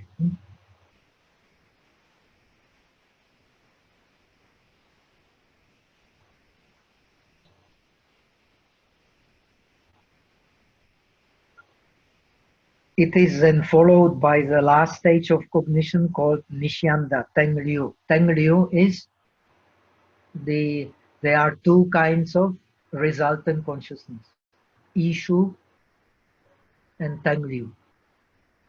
The Alaya is Ishu Wang. All the other Ishu is Ishu Shen, 就是Ishu Wang Shen. I, so on. Ishu Shen. Teng Liu also. What is the difference between Ishu and Teng Liu? The Ishu is changing the object because the cause and the effect change. Teng Liu means the same cause leading to the same effect.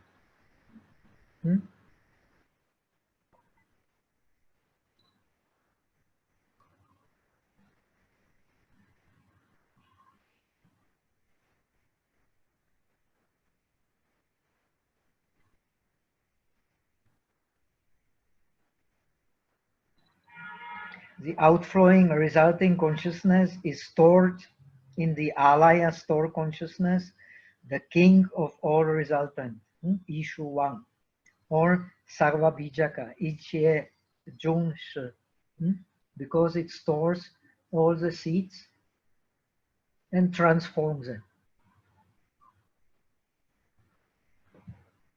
The 5 sense consciousnesses are born from it.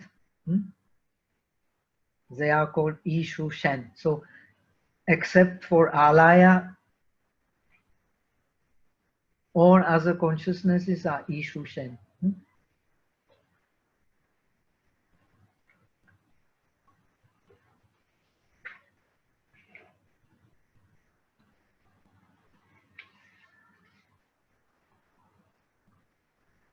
In this way, the material 6 consciousness, which appears in the form of investigating, deciding, and defiled or non-defiled consciousnesses, is rooted in the resultant consciousness.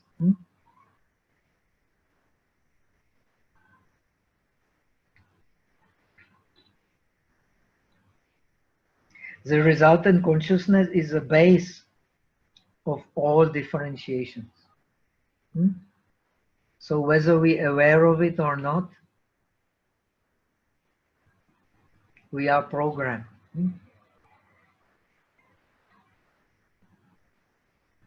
In other words, because the seeds of verbalization, that means Shilun, that means the seeds of our desire to expand our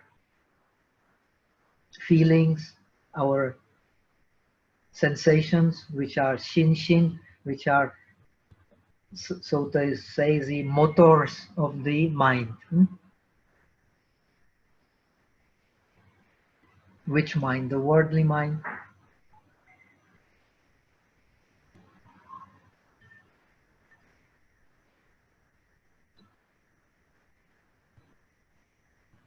In other words, because the seeds of verbalization, Shilun, that is differentiation based on intentionality, the 5 resultant consciousnesses give rise to the flesh-like, speedy, active consciousness. We have learned that. Followed by a mental consciousness with a continuity in attention.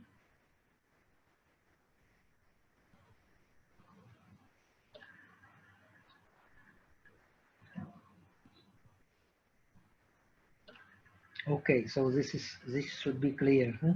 In other words, because the seeds of verbalization, that means our expansion of our feelings and perceptions due to desire, due to grasping,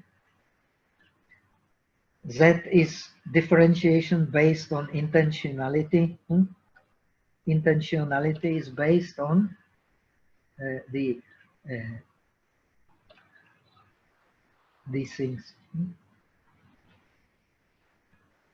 The 5 resultant consciousnesses give rise to the flesh-like, speedy, active consciousness, followed by a mental consciousness with continuity in attention. So this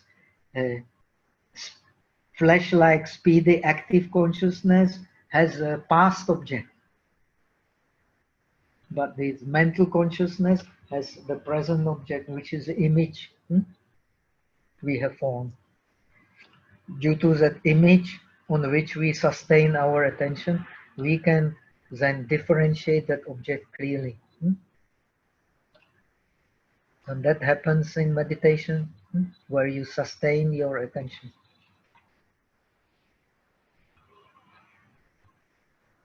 So the meditation is based on this six consciousness. Through six consciousness we are bound, through six consciousness we are liberated. The other consciousnesses cannot meditate. Only the six consciousness can meditate.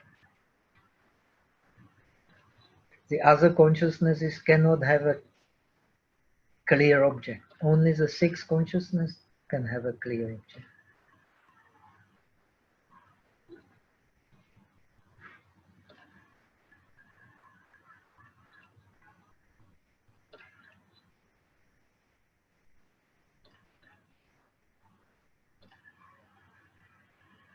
So that is why we have the impression that our world is stable. Because of the impression of continuity of the consciousness.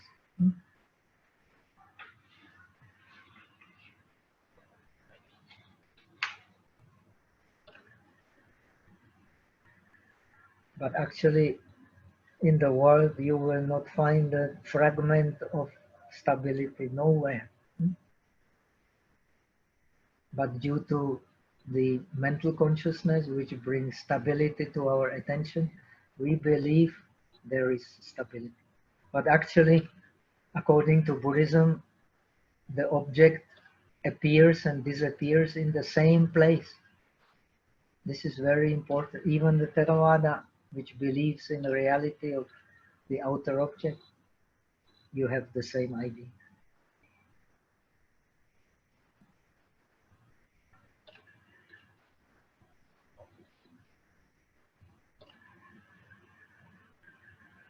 When the objects appear and disappear in the same place, how can there be stability? It is brought by the mental consciousness.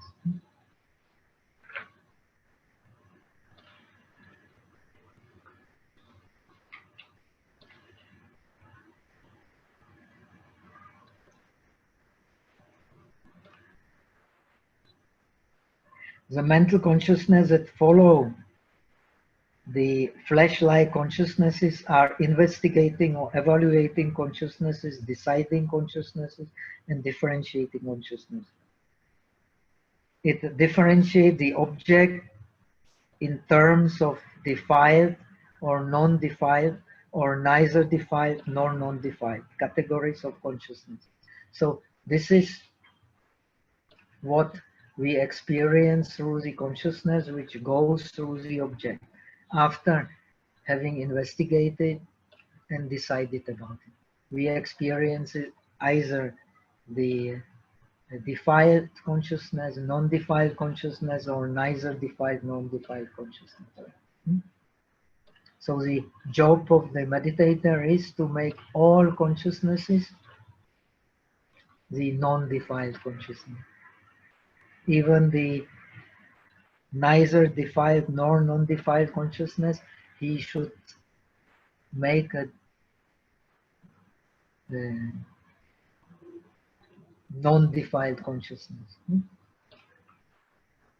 Now you study the Pure Land, it is also connected with that. You should be very well aware. It is the efforts to make all objects of the non-defiled consciousness. It is a skillful means for that. But it implies that this Pure Land does not exist anywhere except the mind. It is the powerful, skillful means created by the mind.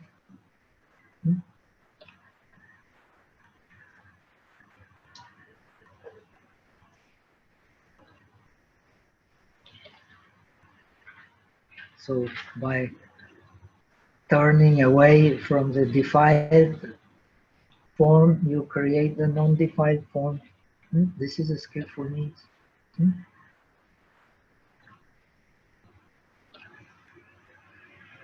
The pure land cannot be defiled.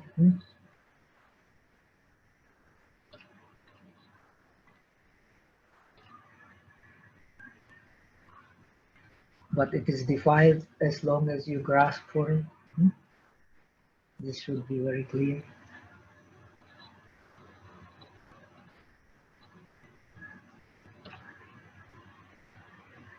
Thus, the alaya consciousness receives the vasana of the 5 consciousnesses.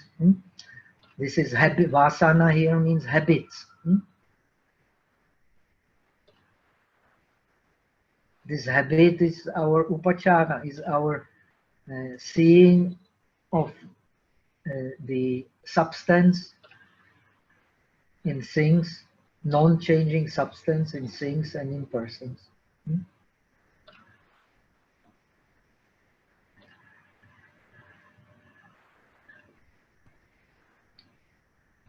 And holds them in the form of seeds. These seeds are causes of the phenomena, and the phenomena that we experience are the fruits of these causes. So this alaya consciousness is nothing but our differentiation in which we live. It does not mean that we don't need the differentiation. If we don't differentiate the door, we will never come out. But the difference is that between the saint and us is that the saint differentiates and does not cling to his differentiation. But we have grossness because we cling to our differentiation. So, what is Pureland? The skillful means of creating an object which allows always the positive mind, positive feeling. All objects of meditation are just skillful means. Buddha cannot teach the ultimate reality. He can only teach the skillful means to attain it.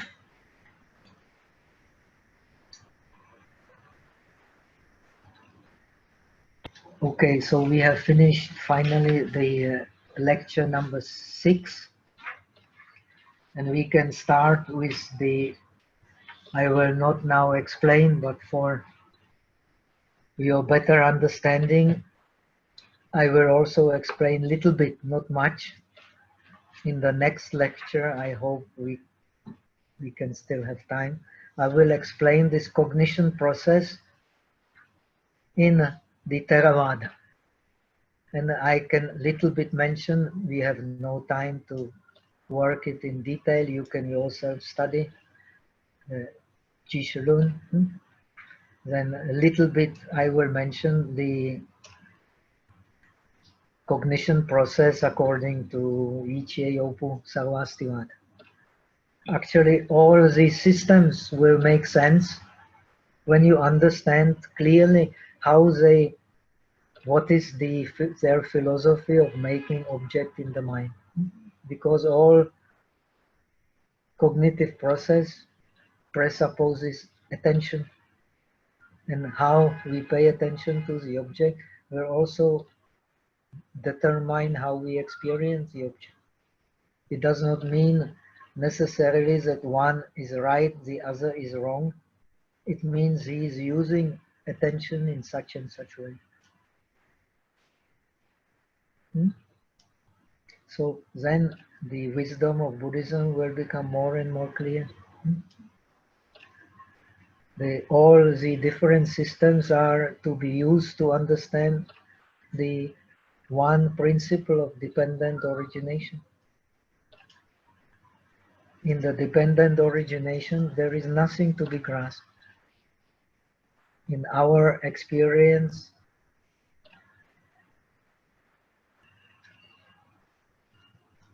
many things to be grasped. That's why our world is subjective.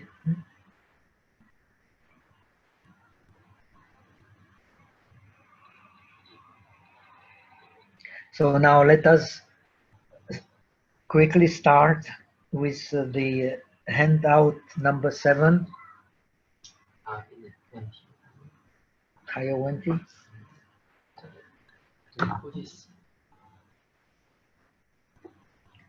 Do bodhisattvas have dharmakaya? Of course not.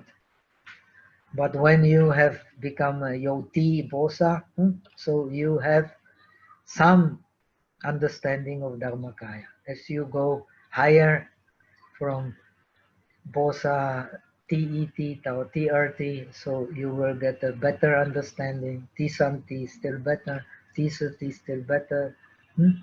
So according to Bodhisattva path, all the stages of the Bodhisattva path are the stages of development of bodhicitta. When bodhicitta is fully realized, you are the Buddha. But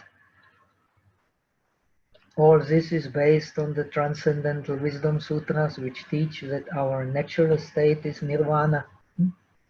So the first bodhicitta cannot be divided from the state of Buddha.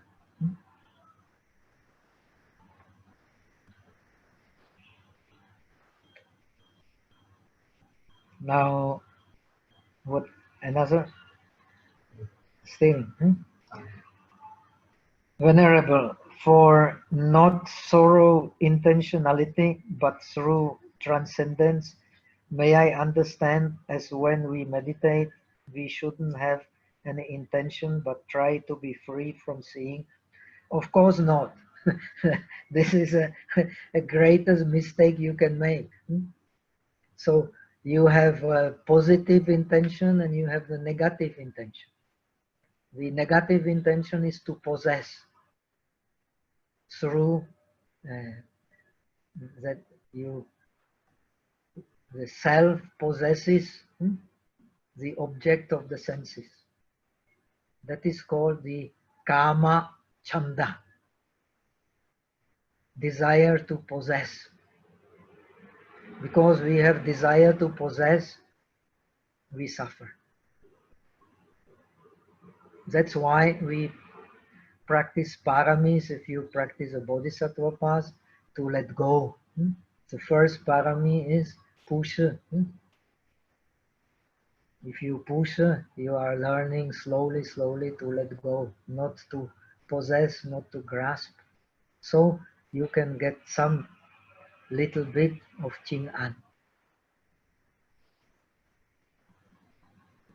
So because we want to possess, we get no Ching-an. Because we want to let go, we get Ching-an.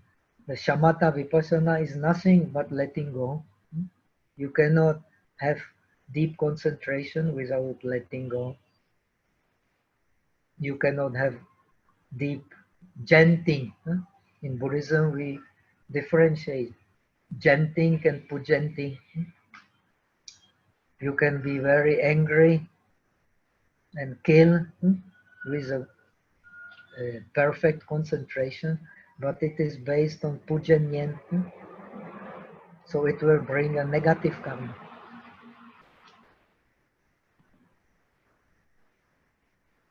But if it is based on Janyen, it is based on letting go, impermanence.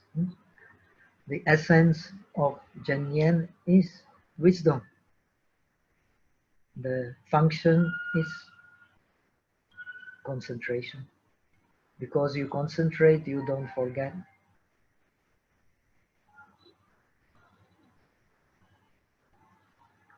So the bodhisattvas don't have the Dharmakaya, but they study the Dharmakaya.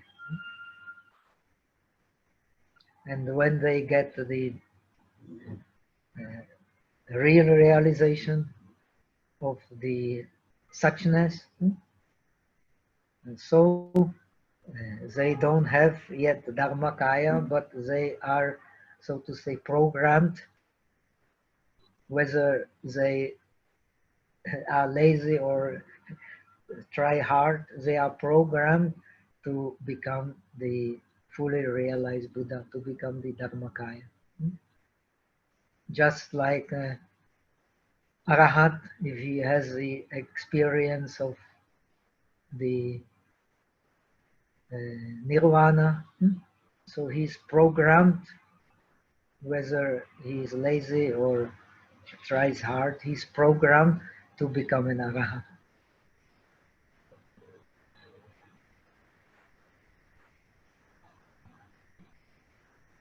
Venerable, for not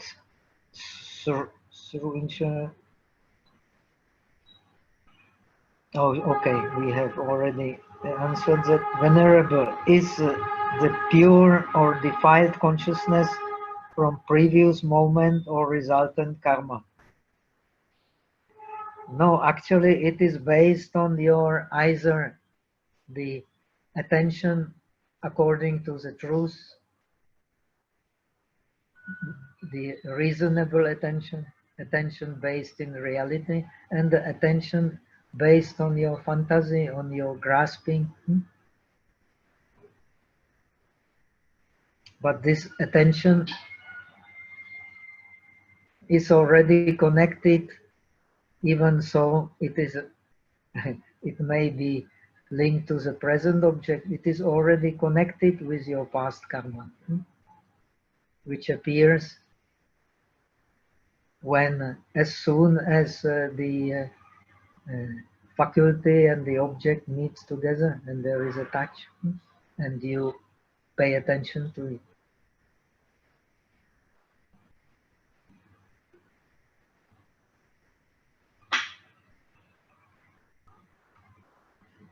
So it's very important. What is meditation?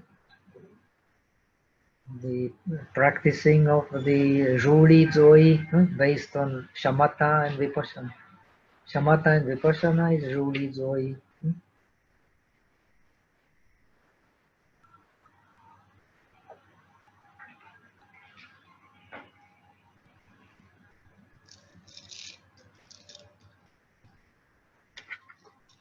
Okay, so now the analysis of the corporeality in the Yogacara tradition. It is very important. All this that I am teaching is based on the principle of the Yogacara. Yogacara means Vaisha. Vaisha means except consciousness, nothing is real. But except what consciousness? The suchness consciousness. This differentiating consciousness is also not real, but it has base in real. While the materiality has no base in real. This is very important to understand. No confusion.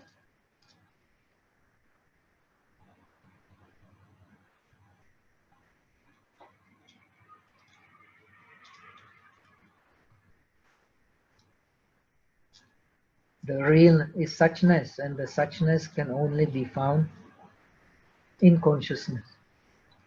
In which consciousness? Still in the sixth consciousness? Because through the sixth consciousness we meditate. But it transcends the sixth consciousness.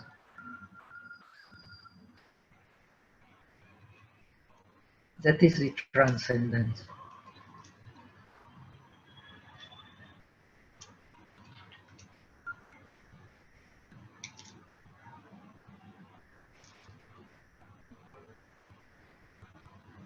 It does not mean that you cannot actually experience the alaya. You can experience the alaya. but you can only experience it by means of the sixth consciousness.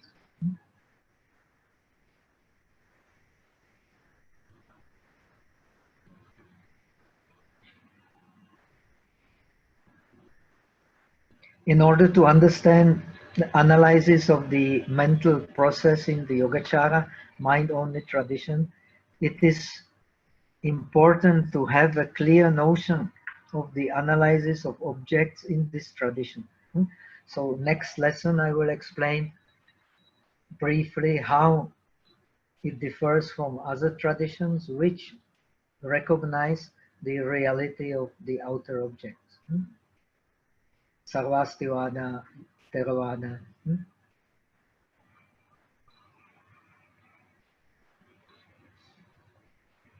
All the living traditions teaching the Bodhisattva path in China and Tibet have been directly or indirectly influenced by it. So, in a way, even so, in Tibetan Buddhism, even much more than in Chinese Buddhism, the Madhyamika rather than Yogacara is emphasized as the ultimate teachings. Still, the meditation is based on Yogacara. When you believe in Mahayana, when you believe in the path of the Bodhisattva, you understand that everything is in mind. It is through mind we are defiled, it is through mind we are purified, and the mind is the source of everything we experience.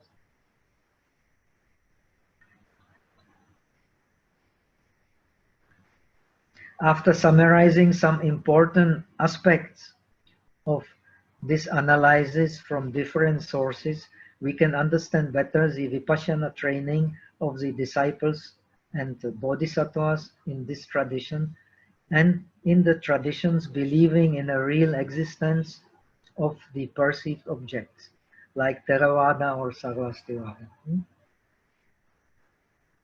But actually, when you learn more about the Theravada meditation based on Abhidharma, actually, strangely enough, this Abhidharma meditation becomes also the key for understanding Yogacara.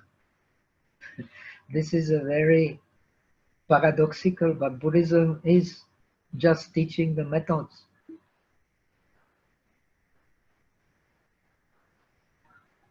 It is through some of the very Theravada method, the 4 elements meditation, that you can actually experience the seeing not through eyes but through the mind, smelling through the mind, tasting through the mind. And this is a proof of Yogacara according to Yogacara. But you experience it through practicing Vipassana in accordance with the Theravada tradition.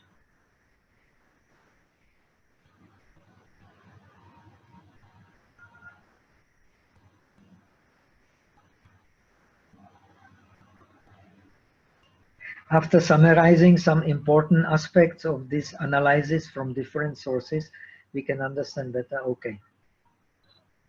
According to all traditions, a mental process begins by making an object in the mind. I never tired of repeating it.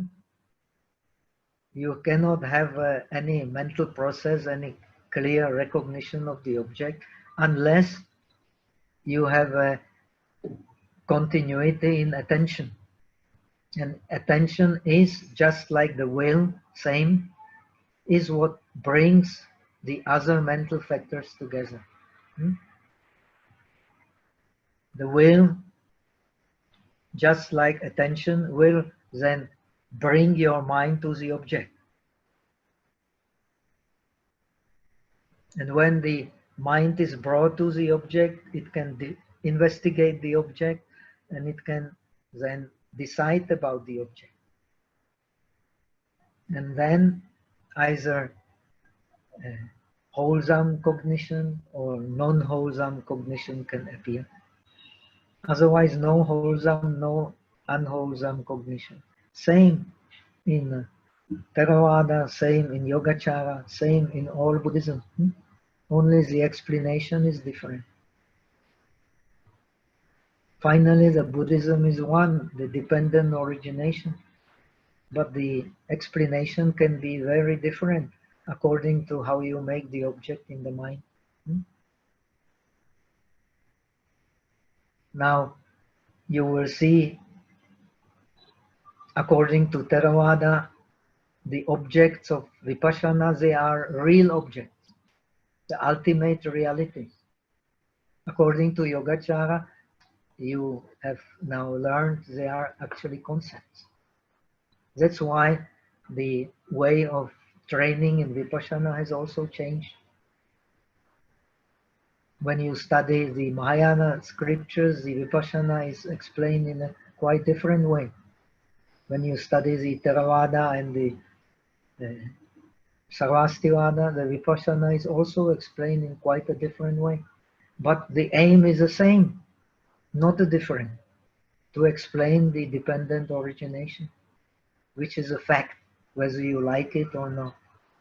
It is the dharmata. It is the suchness.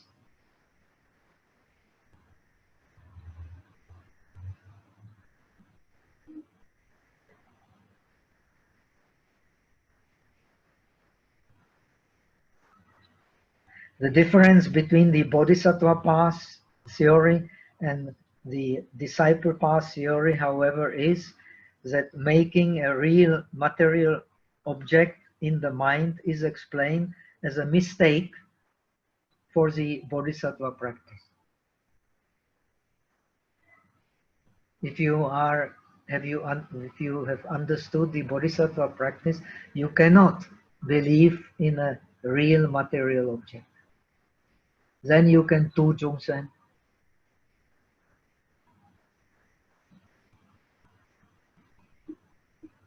And you can create the world.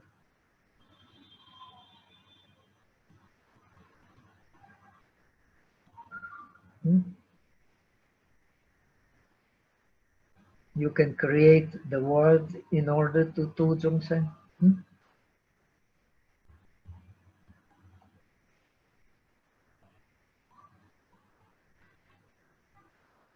And that is a mental world.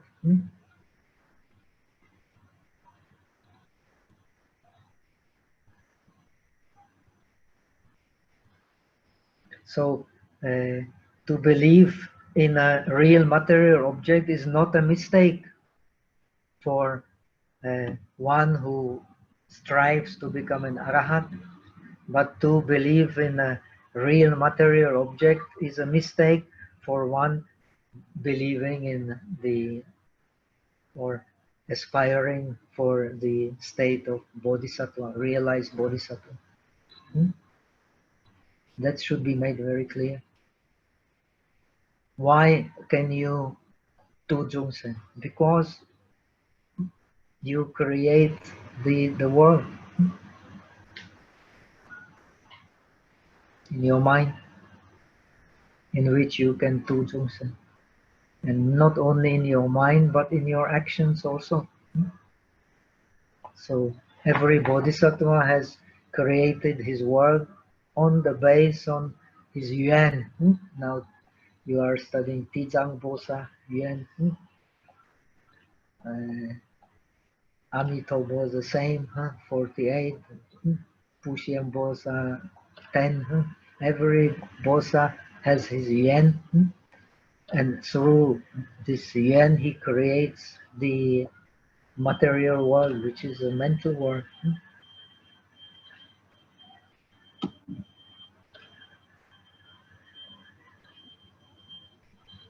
Okay, so now our time is more or less over. So we will go through these different quotations I have collected from different sources, very important sources for the Yogacara tradition, like the Jieshen Mijing, Zhu Lanka Jin, then from Yiche Shatirun, from Cheng Wei Sharun, from Shuji, from Suo Yuan Yuan, from Er Shesung, San Shesung. So we will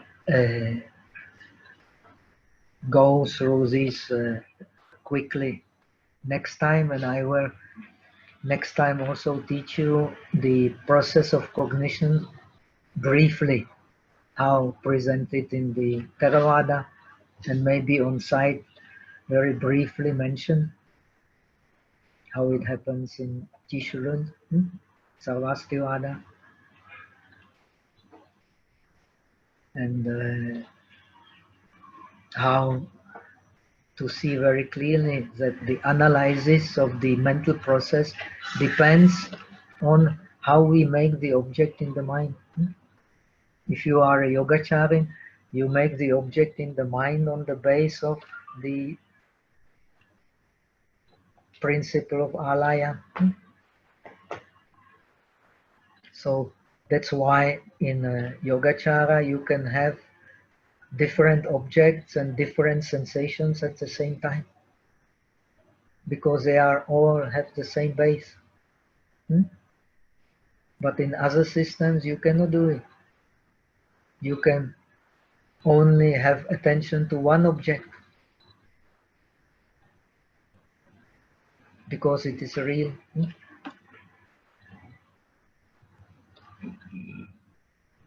So this is very important to understand. So in the Yogacara there is no contradiction in having several sensations at the same time.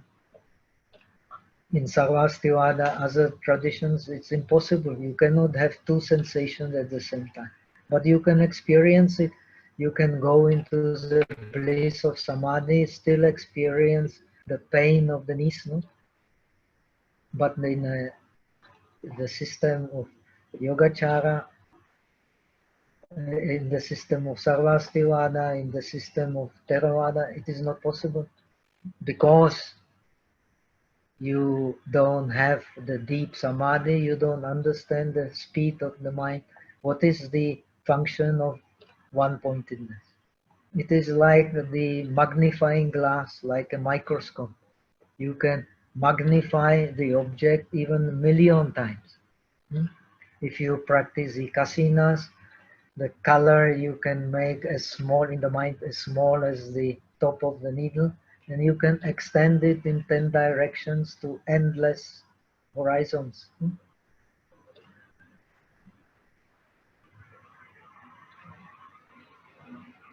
So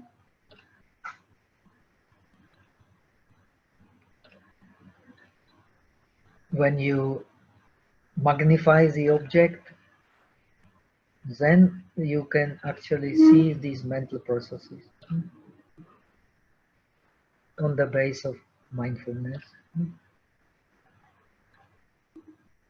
But it depends how you see them, how you make the object in the mind. So the attention is a key to our understanding. That's why it's so important to study attention.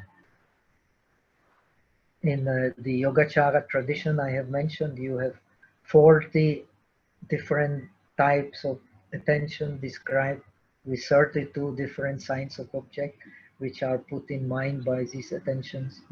So this is very detailed analysis. So the wisdom is based on attention, and when attention is there, already comes our intentionality, usually. But in the case of Buddha, no. That's why the Buddha does not need attention. Buddha does not need attention, does not need to investigate the object. He just reflects it as it is. That is the transcendence.